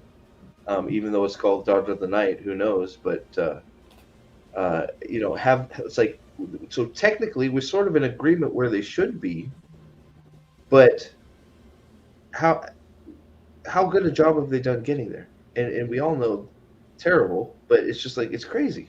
Just the amount of stuff that has not even been mentioned or has been given away. It's baffling to me. How is this what we got? It's emotional journeys, and I think, remember Rafe Judkins said that he got 10,000 notes for season 1, which again, I'm going to beat this horse for a while. I'm going to put out a video later this week. It's really clear that there was no adult in charge of this, that there was nobody interested in the continuity. Whoever this show's lore expert was, what did you do? Like, what did you do? They're not in the right place. You let the costume designers do whatever the hell they want. You have Rand al'Thor not even be in episode 1. You're not doing any of the plot lines from any of the books. You're taking quotes out of context that have nothing to do with anything, and people say them and they have no meaning. Like, what are we doing here? Well, what lore are you talking about? And I want to just note that, you know, if you go by their timeline and what they're saying they're trying to do, sure. But there is no fucking way to get to Fall May from the beginning of the Great Hunt in 4 episodes. With them saying they want to cover both, sure. But it's impossible. You know, you make your cuts deeper into the books. You take out as much of the Great Hunt should be season 2, Dragon Reborn, season 3, season 4 is Shadow Rising, 5 is Fire to Heavens. You get the Lord of Chaos, then you start making some decisions. At least in my opinion, I don't think there's much stuff that can go on the cutting room floor in those first 6. If you had to, it'd be hard, but I don't know. No. I think calendar. There's a way you could do it. Go ahead. There's a way. Go ahead, it wouldn't be pleasant, but you would cut out basically the girl stuff, right? I mean, you would cut out. I mean, would get rid of the Bowl of the Winds, or cut out the accepted test. Or cut out the entire White Tower section of the Great Hunt. You could do it. It would be painful, but you could do it. You could have flashbacks while they're traveling of the Rand scene with what he says to the Emerald Seat. You could have flashbacks to training with Rand when they're with Lan and Rand when they're on the road. You could do some of that just so that the plot is in motion. I agree with that. Nathan, what were you going to say, dude? No, I thought it was interesting. You were talking about no adults in the room, and I think you're absolutely right because, you know, we've made the comparison so many times in terms of adaptation and how Peter Jackson did it right with Lord of the Rings. And if you go back and you look at the behind the scenes with that, and you look at the costume designing people, when they got done making a presentation of a costume, who did they present that to? Who was the authority in charge of all of that? It was Peter Jackson.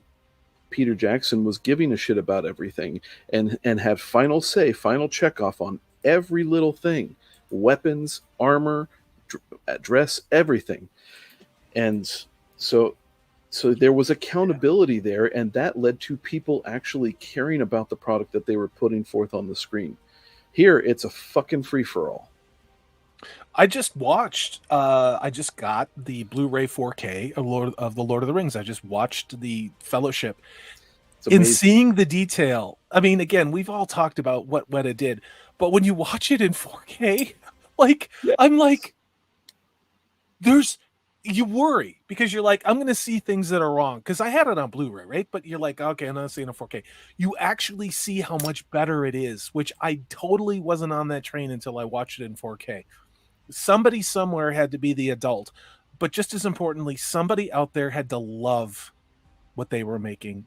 They had to love it. You know, you can have technical competency and maybe not put love into something. And, you know, Peter Jackson is not a savior. He is not he's not a deity. He's not. He's a flawed man. He has talents. We're all flawed, right?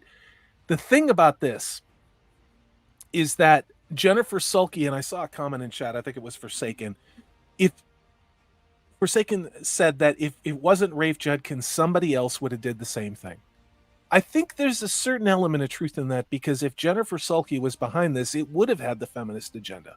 Is there somebody who could have snuck that agenda in and been loyal to the source material to a greater degree?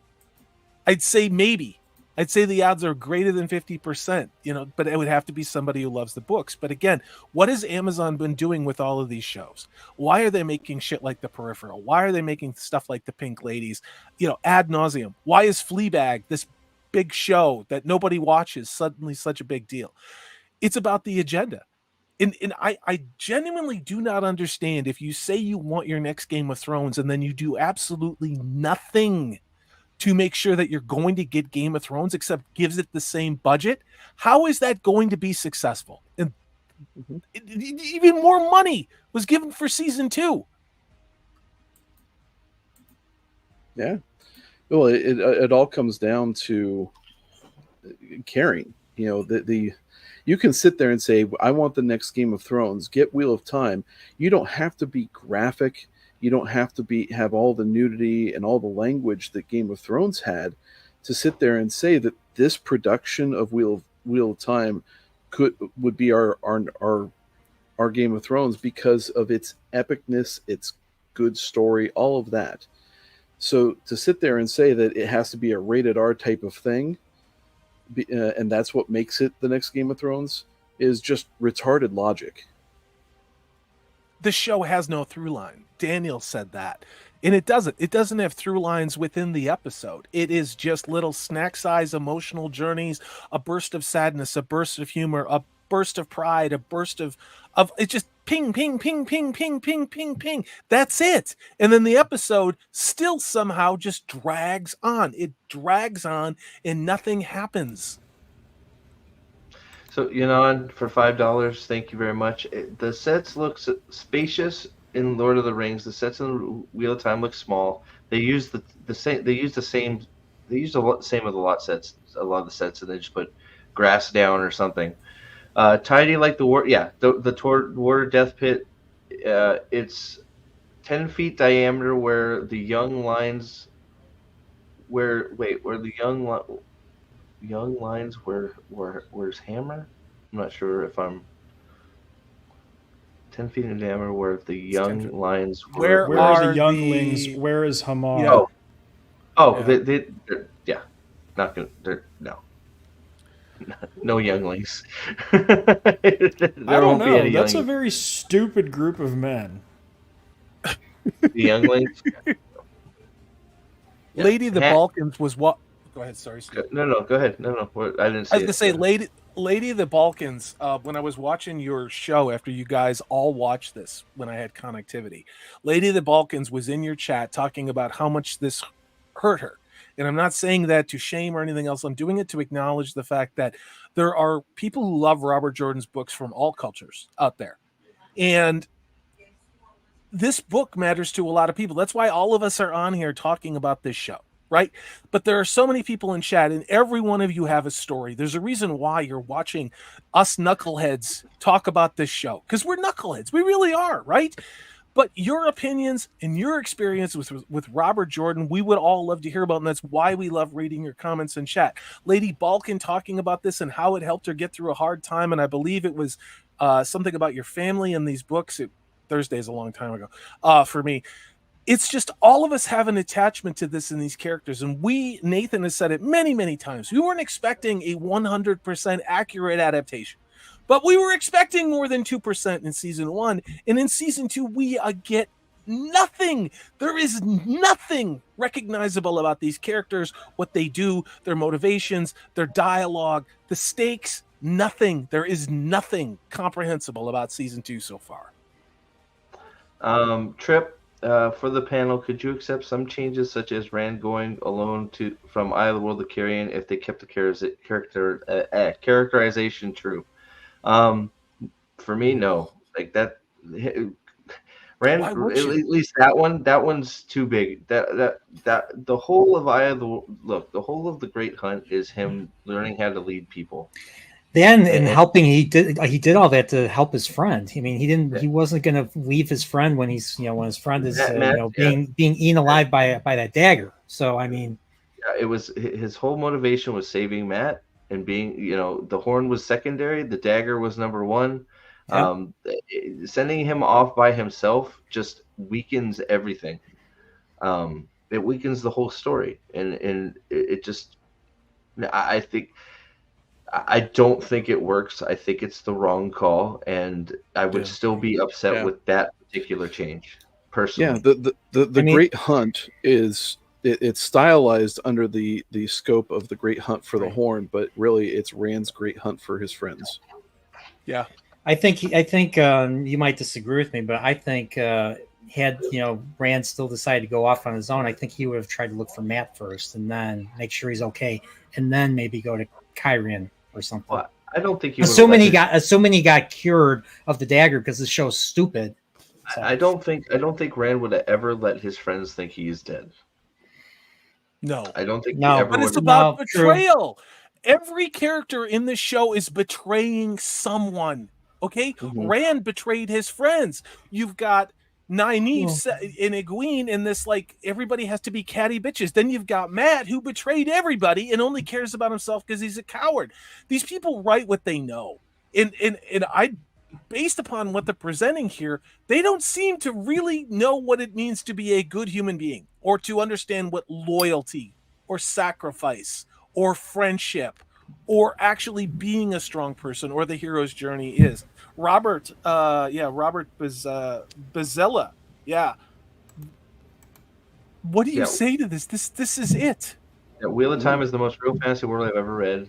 It feels like I've actually been to the Two Rivers and other places, and that's why it's so offensive they changed it pointlessly. Yeah, I mean, that's, and it's like pointlessly. So we've now what? Okay, why Elias?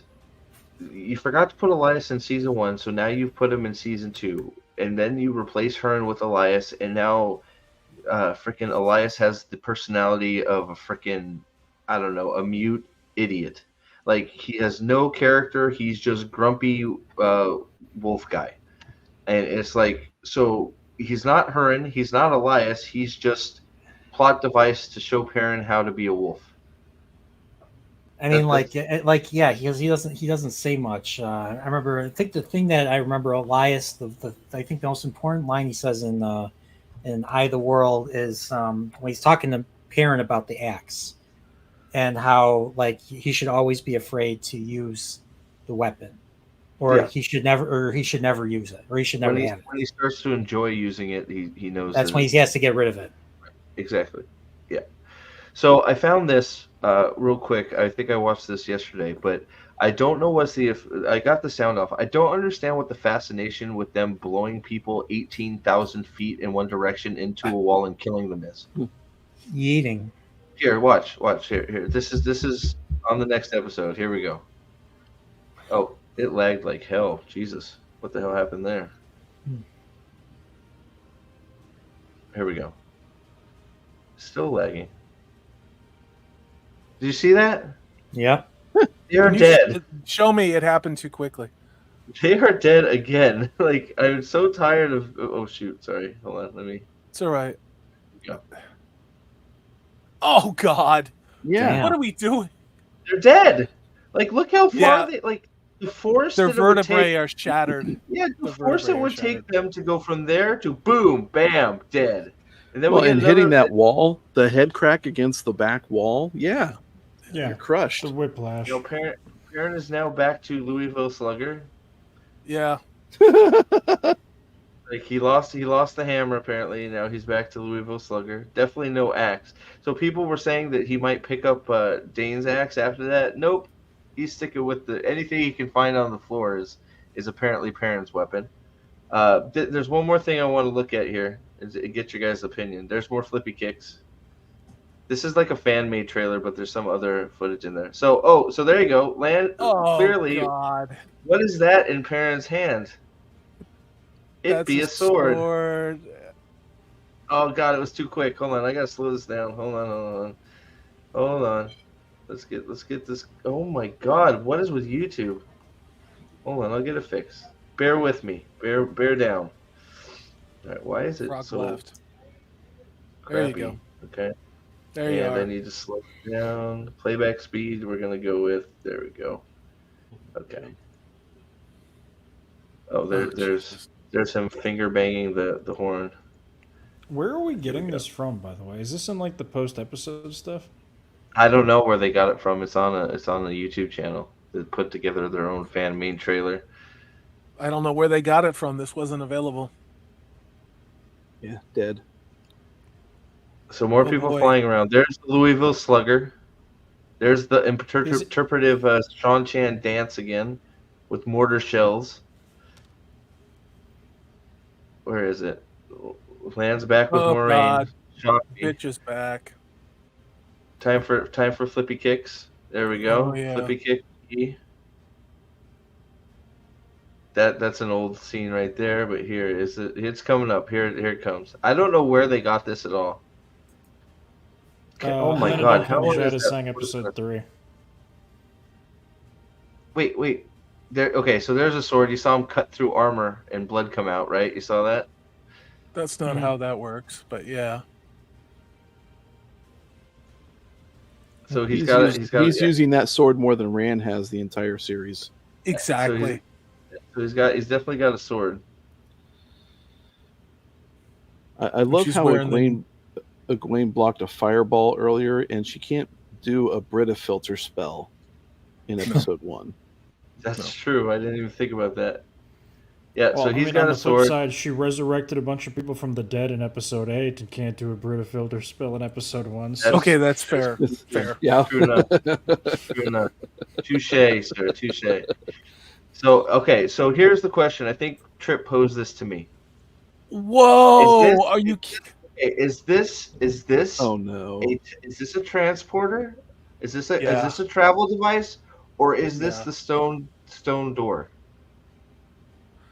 Is this the stone Terrangal that she's going to go through, or is this which you wouldn't know anything about yet, Brian? So if we get, I have to take off my. So I have to take off my. No, I don't think so yet. Or is it? You got to ring, or is this the stone doorway? He's read the beginning of Shadow Rising. The fourth book, Shadow Rising. So I don't know that he's seen the stone doorway yet. Okay. So she's going to go to Carhian because she's wearing that same dress, and she'll be in the Foregate area with the magical bullshit travel device. Yeah, I'm assuming that's what it is, and not the stone doorway, because it sort of looks like the cottage house. I don't know. I think you guys are giving the show too much credit. This to me looks exactly like she rode to Kyrian and met up with her family, and now she's back in her family ancestral home, going through a personal journey where she's looking at the mirror and reflecting on herself. You're talking about her abusive father. Is this where we get the new spring flashback and then her making out because she's looking at herself in the mirror? Is that what's happening? That actually, yes, I could see that exactly. How this is how she used to dress before she went to the White Tower, and so she'll think back on all the things that have happened since then. Oh God, this is so bitch made. All of it is so bitch made. This isn't even what. There's something I want to see at the end here if I can get there. Holy crap! Why is it? What happened to my internet? Why does this always happen at the end of these streams? Here we go. Oh, more interpretive dance from the Sean Chan dance party. So that isn't that Galad Trakand right there? Right here, this guy? I don't know. I couldn't see. So I think that's the guy that's the guy that was cast as Galad. At least I think is Galad in season 2? I think they announced him and said season 2 announced that's him. He is. I don't know. Anyway, go ahead. Who knows? Who knows, right? Trip mentioned it. I wasn't sure. He's way too ugly to be Galad. Or Gowan, probably. He's not good looking enough, but yeah, better than the books. That's right, Thumb. Wait, what was that? That was Ivron, wasn't it, with his shirt off? Why has everybody got their damn shirts off? Put his shirt on. Is this the 10v1 gangbang? Yes. Is that... Aldan thinks it's going to Galad. be... Sorry. Go ahead. Is that going to be the maybe the Matt Quarterstaff fight? Are they going to give a Matt fight to everybody but Matt? Is that Yes. Matt in the background there? Oh, Matt's gone, man. Matt's No, out he of- hasn't No, left Matt- the White Tower yet. No, not that's a Matt. dude with a beard. That's a dude with a beard, Nathan. No, I'm Yeah. talking about the shirtless guy behind him. Oh no, that was that other dude, the eye candy for Rafe. Yeah. All right. The guy on the left kind of looks like Callum Gallaudet. I don't think it's. I don't think it is. I don't. They've made him look uglier than. In all fairness, all of these guys look more like an Aiel than the cast of India actress, though. Let's just say that. Here we Oh, go. good. She's a bitch again. Yay. Confused land face. Yeah, RP. There we go. Okay, so there's. What the fuck was that? Why do fades have such sensitive ears in this show? Did I forget something from the books that like loud noises are good off? Like, do we think fades are Venom from Spider-Man? Is that what's happening? Like, what is happening? Why are fades always holding their ears in the show? When did loud noises become a problem for fades? I'm not sure, but you'll also, if you go back and rewatch that riveting scene, you'll also hear her say, "Cover your ears." Everybody covers their ears except for the fucking warder who stabs the fade. His ears are fine. Oh, the other one, yeah, definitely. Oh, we lost Alex. So yeah, but here in this scene we have Lanfear scooping Rand, and he starts to channel, and he again channels more string, since this is the string weave. Hold on, keep it right here. Where are the fucking weaves coming from on Rand? His pee-pee. Pee-pee is strong. Because she's scooping him, guys. He's scooping your him. Schwartz is as big as mine. She's got the full scoop going, guys. All right. And then, so the ears again. Oh, wait, no, that was the ear scene. Sorry, okay. My bad. That sword had a hand Jesus mark. Christ. This is reused from Troy. This can't be from the show. All right. So, this. So I think it was either Chris or Staple. It might have been somebody. Yes, is either Mahalaner, Staplebow, or somebody that was talking to last night. This is Matt. This is clearly Matt, and these are Heroes of the Horn. So I guess they're still going to have Matt blow the horn. Now, the speculation in I Want to Die, the speculation is that staff we saw, right, Salty? No. You know, the staff that we thought is... I do know. Uh-huh. He is going to put the Shatter Logoth dagger on the top of that. I called that. And they're going to make that his weapon. I want to die. I want... Can I find a tree to piss on, please? Now, this is a little Ed Brian. I made mention of that a month ago. I did. You did. I didn't remember, but that is. I don't blame you. Can you imagine? Can you imagine cutting out Rudian? Can you imagine? I don't have words again. I mean, that's clearly Matt. That is clearly Matt in the front, and this bullshit, whatever. I'm just trying to see if I can see Uno.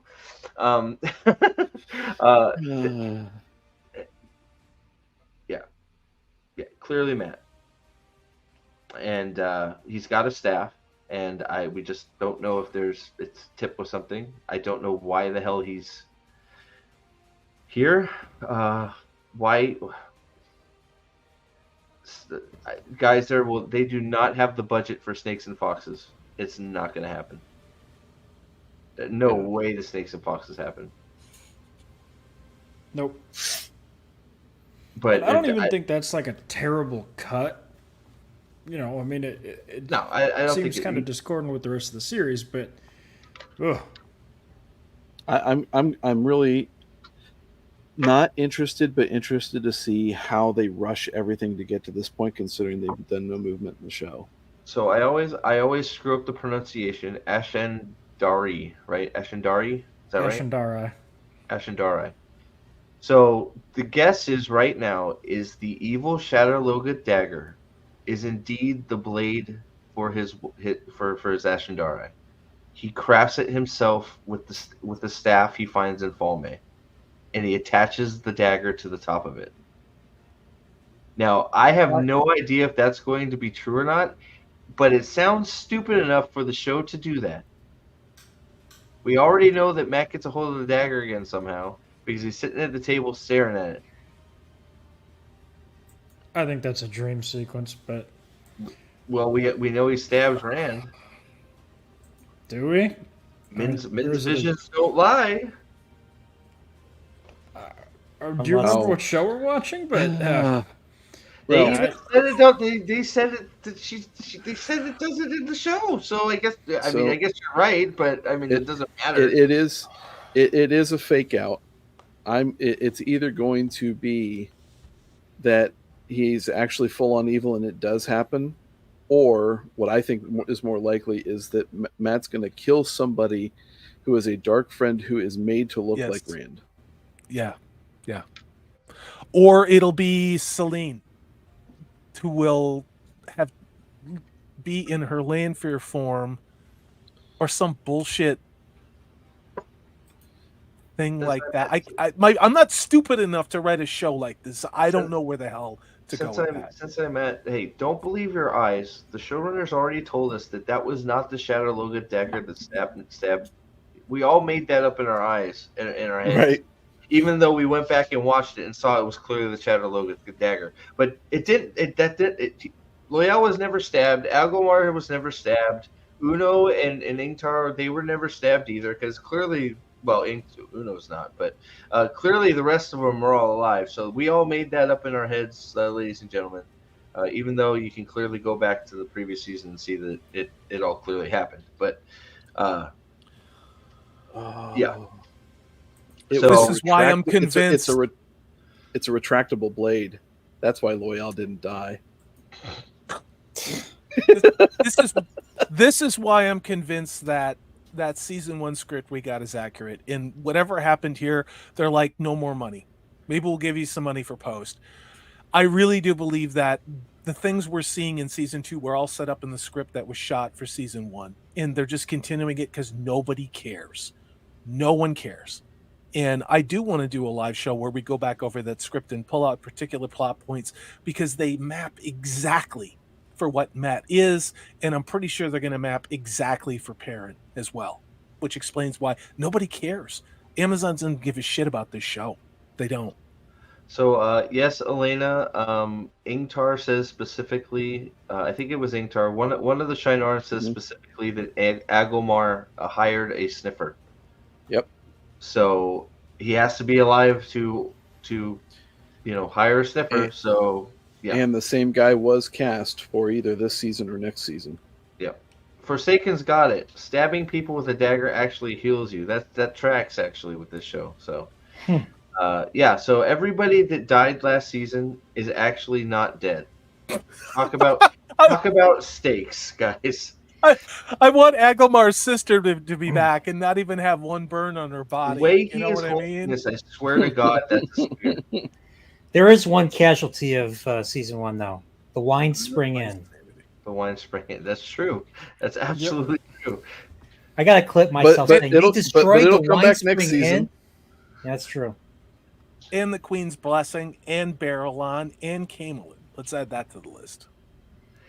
Spear in the chest and a wall falls on him. No, that didn't happen.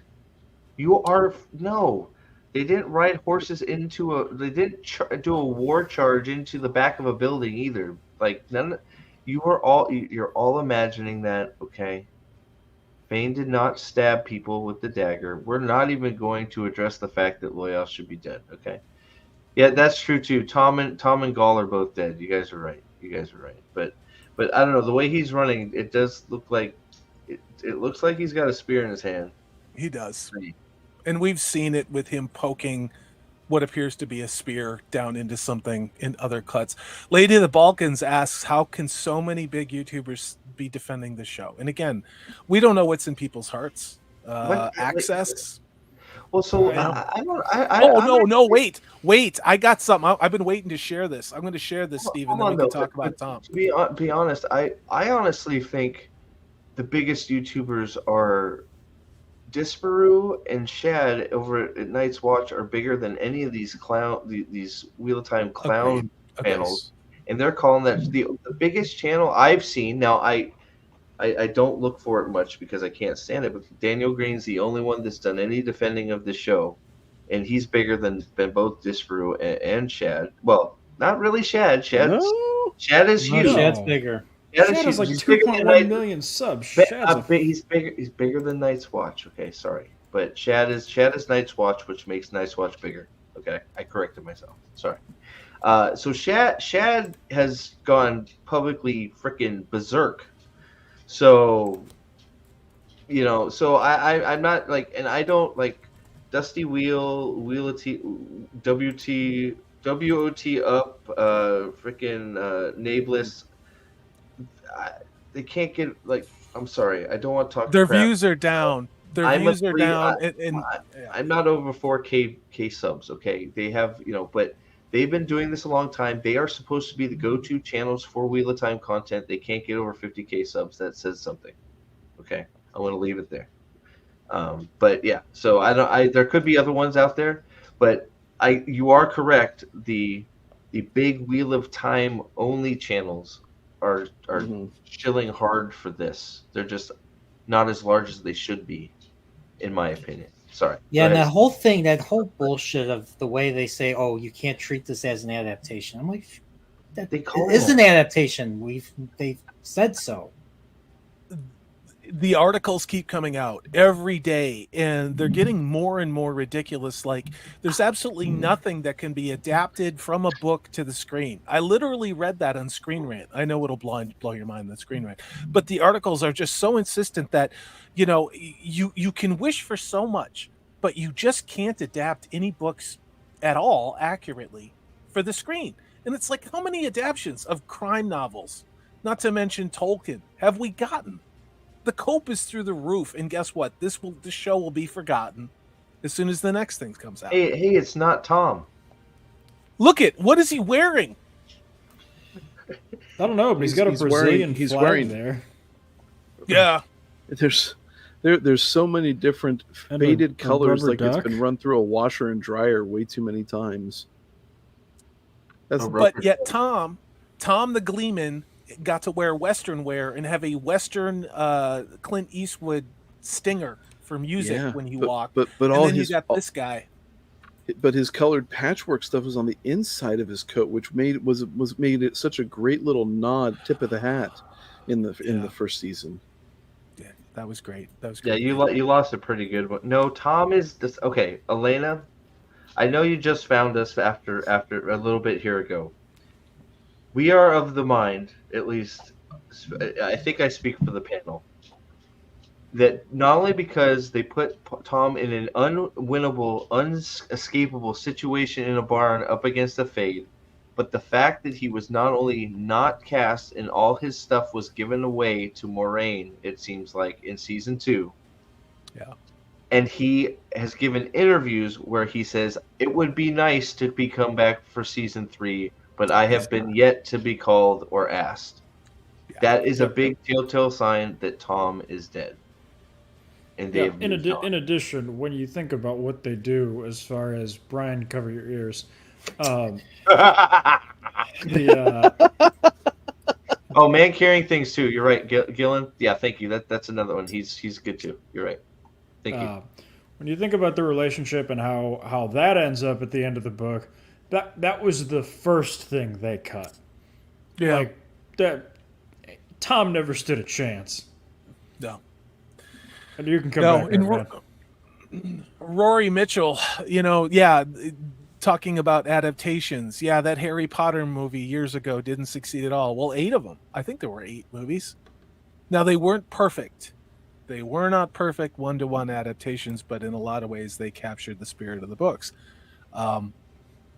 And whatever HBO is going to do or Warner Brothers is going to do is not even going to be 20% of what's there. It's going to be like this. It's going to be like this. Sorry, I was tippy typing. All right, so there's Emporio back. I tried to give him a heads up.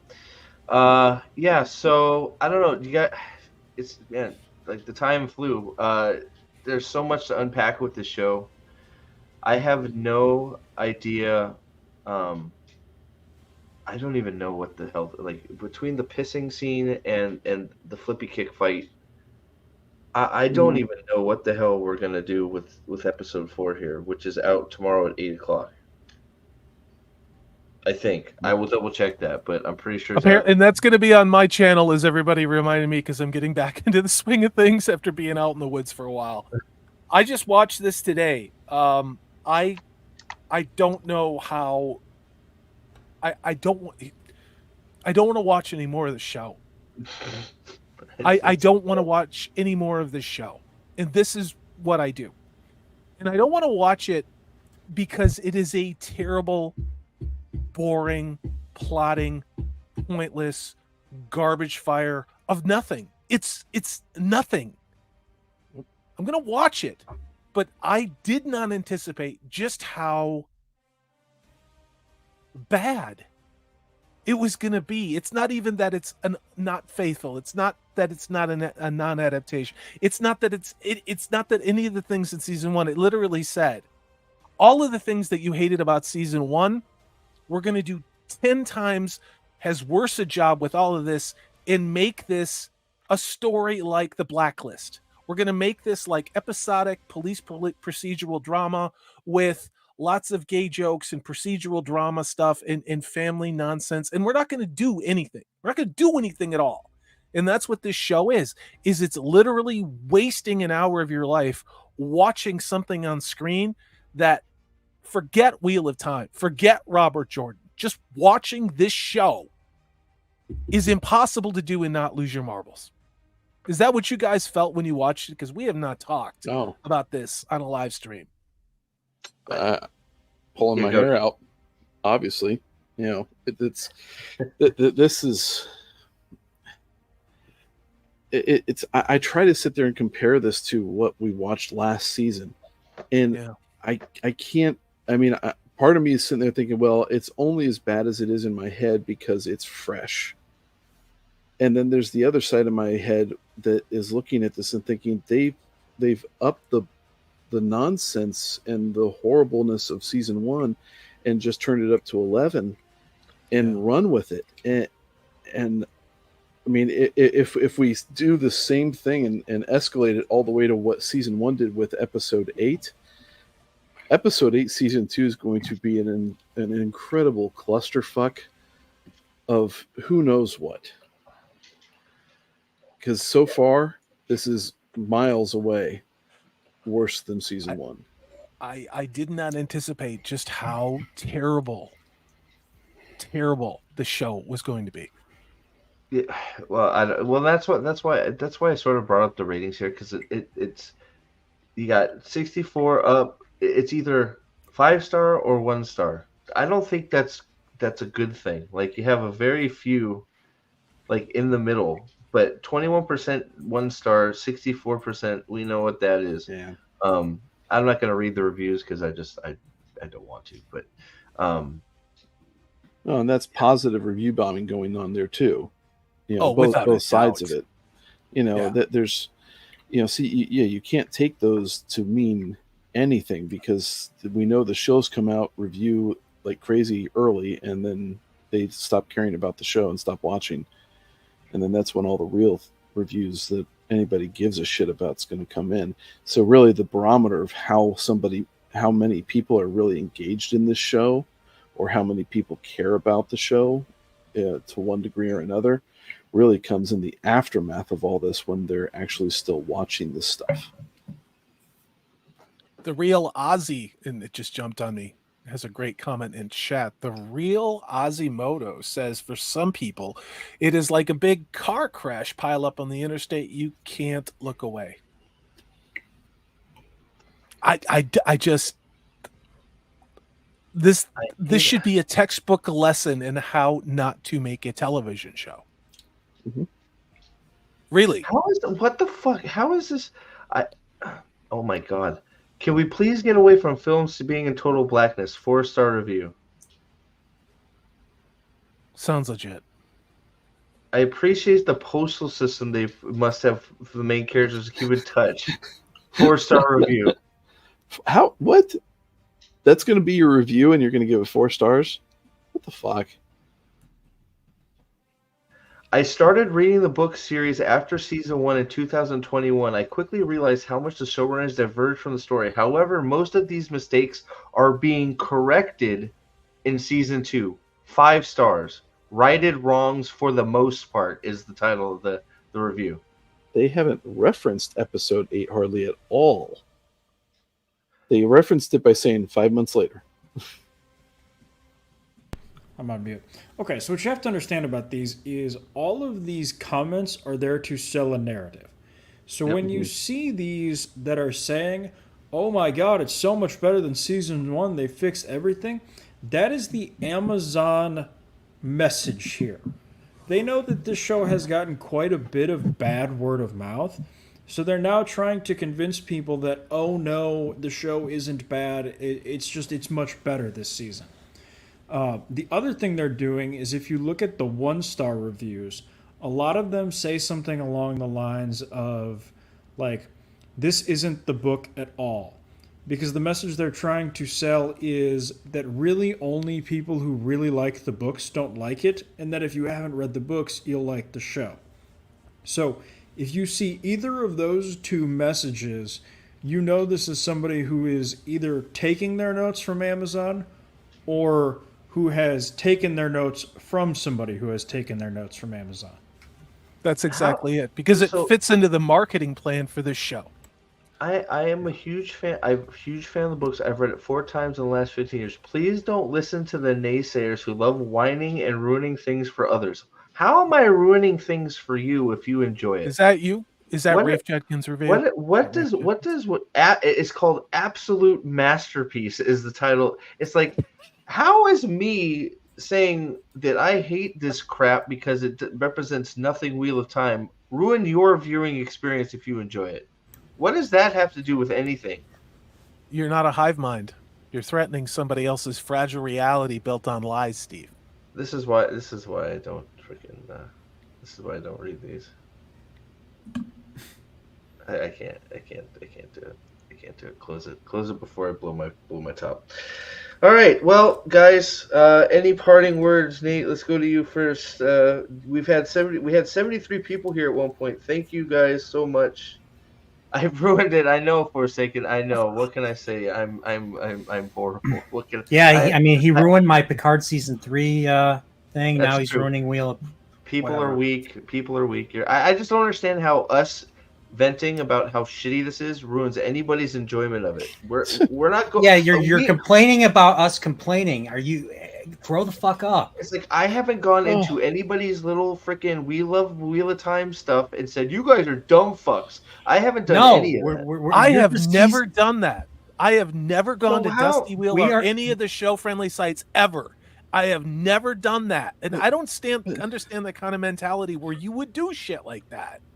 Go ahead, we're all just stating our opinion. You know, you are entitled to yours. So fuck off. It's just weird to me. It's like, fine, I don't understand you, but go enjoy it. I hope you're not enjoying it. If you don't agree with us, you don't want to hear us, then don't listen to us. Don't come by us. Your negative channel might get my show canceled. Oh, it's gonna get itself canceled. Nobody's watching. Nobody's watching. That's exactly it. If they want to pin that on us, dude, I will wear that that'll be like the promo of every one of my freaking videos. Dude. So whenever part of getting Wheel of Time canceled. Go ahead. Whenever people say if you don't like it, don't watch it, and I always respond, well, you want more people to watch it if you want your show to, go on. There's a lot of things that I don't watch. I don't watch Marvel. I don't watch Star Trek. I don't watch Star Wars. I don't watch Doctor Who. Do you know how long the list is of shit that I don't watch and I don't do reviews on like everybody else here? This matters. This and Tolkien mattered. Those are my lines, like I think a lot of people on this panel and probably in the chat. So I am going to express an opinion. but you don't see me talking about Scarlet Witch and all those other Starfield. things nobody Starfield's now cares the about. big. Starfield's now the big hot topic. Yeah, for the next 5 minutes, but I'm just saying, like, it's not like we're sitting here just every day doing rage shit. We're not. This bothers us. And when we point these things out, we're not even going to the books anymore to point about what's wrong. We're talking about the show on its own. On its own, it's unwatchable. It's I have never sat down and watched a full hour of a show like this. It is trash. It is brain destroying trash. So Jillian, it's been renewed, but okay. So if you asked me a few weeks ago, I would have said 100% yes, it's getting season 3. We then got a bunch of shows that were already renewed from Amazon canceled, like The Peripheral, which was renewed and then abruptly canceled. We have a writer's strike that is still going. The season is only half. I mean, they've only been filming for a little bit.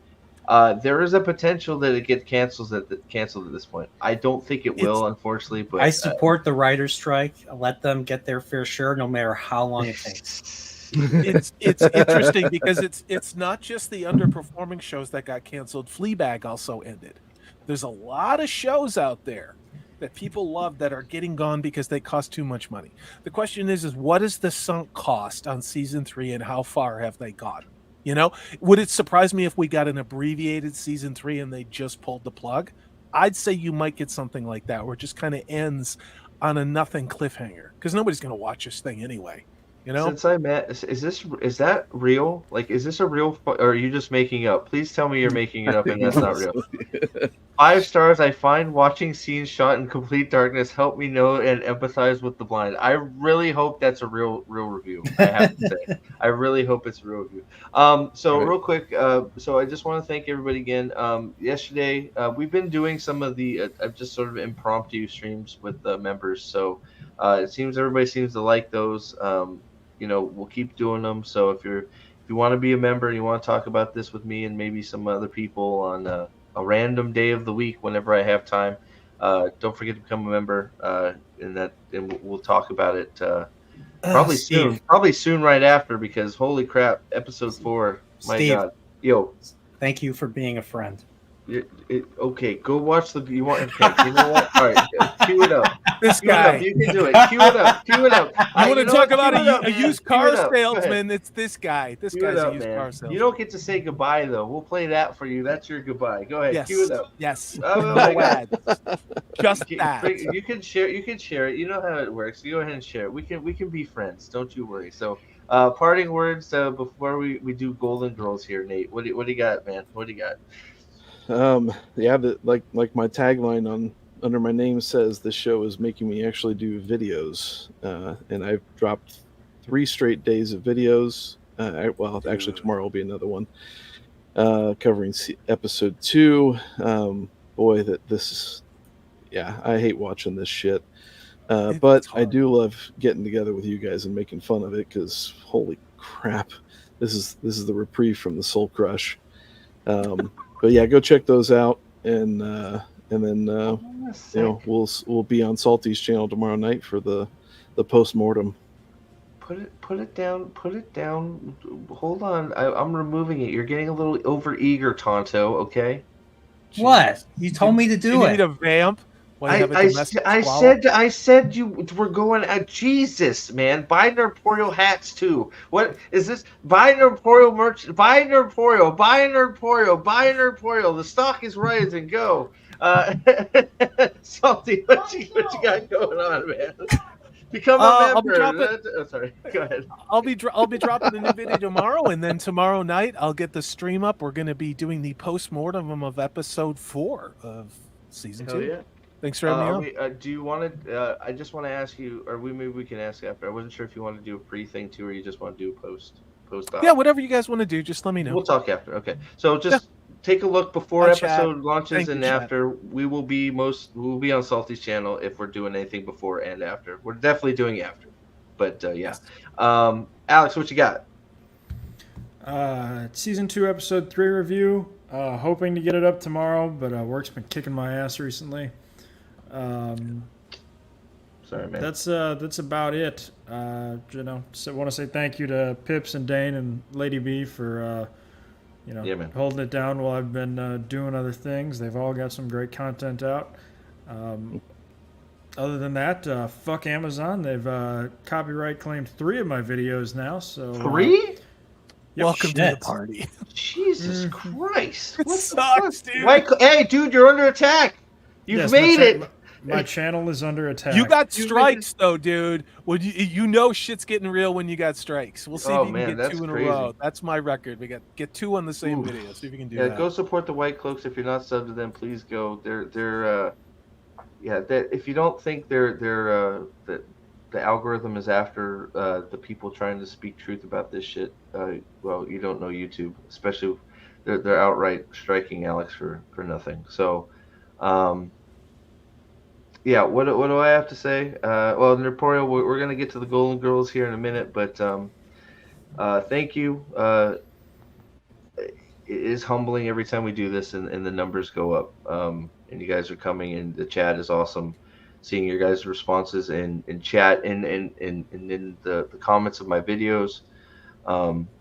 It's really a strange time for any of us that are trying to make videos, because I hope you guys watch them, and if you do, thank you for that too. But they're not getting shared out there, and they're not getting nearly as many views as we're used to. So thank you for anybody that takes the time to watch our videos. A double thank you for being here and leaving comments on any of our videos. That goes for the whole panel. And thank you for speaking up when somebody says something idiotic in on one of our reviews too. That's a lot. Yeah, it's very humbling, and I appreciate it very, very much, and I appreciate every single one of you. And I have been enjoying the hell out of talking to you guys in those member streams. It's been fun. So I hope to do a lot more of those. I hope to see a lot more of you there. And thank you very much. Episode 4 is gonna be tough. So, long-awaited, the Golden Girls by Nerporeal Lifeform. I have to say, I have to admit though, I have to thank your son for bringing up the idea, because I'll be honest, I mean, this is one of the earliest songs I ever heard in my life. Thank you for being a friend, and I always wanted to edit something to it, and this was the perfect opportunity. And you know what? I watched this, I'm like, shit, I did this. Fuck, this is hilarious. So if you're ever in a bad mood, watch this. Your humility is inspiring. All right, inspiring, really. Stuart Smalley Poriel right there. Luther, guys. TLM is right. Still 15% off at Teespring at the Prophet of the Dragon thing. If you want TLM stuff, go. Good night, Ready, everybody. All right. I can't hear it, man. It's not running. What's wrong with you? I'm gonna end the stream right now before it plays. It's muted. It's not even running. Thank you for being a friend. After all that goddamn. Why are we getting a circle of death, man? man? How are we ending the show like this? I can't even play the TLM commercial. Hey, there it is. There it is. Make sure the volume's up. There it is. There we go. Volume up. You can't hear it. That's because there's no sound. Oh, okay. Thank you for being a Wait, friend. where's the sound? It's playing. We Yeah, can hear it. Jesus Christ, you guys. But that's okay. That's a pause. Go ahead. We're good. I'm not gonna get taken down. The sound is there. Go, man. What the frick is happening? What is happening? Travel down. Oh my God, you are lagging to hell, aren't you? Are we in hell right now? Are we in hell? Steve. Are we in hell? I'm going. Hold on. I will find it. Man, holy crap. Love it. There. Forsaken. I win again, lose Theron. All right, here. All right, I don't know why you're having a problem. I will do it. I'm not hearing it.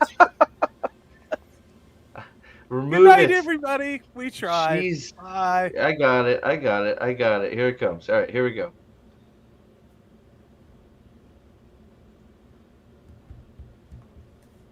All right, finally.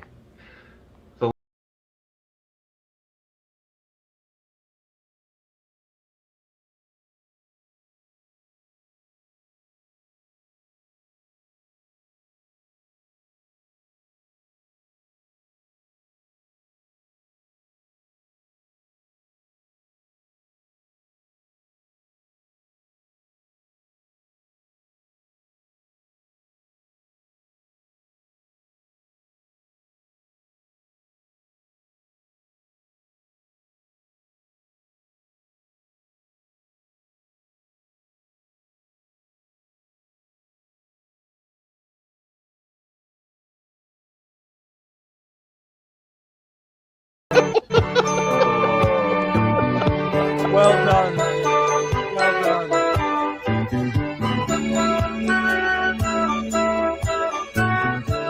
There you go. Okay. Done. Bravo. We did it. We did it. That is, Son of Joshua is literally shaking. Literally shaking. And leave a like and leave a comment. Jesus, used car salesman over here. My God. Good night, Samael Jr. over here. If you're not, be careful, they're gonna catch you, Samael. Oh my God! If you have not, if go over and give Zach some love over on whichever channel he is. I don't. Why is my thing not working? There it is. That's what Lance said. Sorry. Why is the peanut coming out? I don't understand. Go over to Zach's and show Zach some love, and we will catch you tomorrow night over on Salty Traveling Seas channel. And have a good one, guys. Good night. TLM. Because Trollocs have people inside them too. All hail the Lord Dragon. Later. This stream is brought to you by. Have you ever been misunderstood? A puppy in a rage monster's body? Well, we here at Trollocs Lives Matter believe there is a human inside all of us, and they were effectively genetically engineered war tools. TLM, because even nightmare fuel needs love too, and maybe a hug.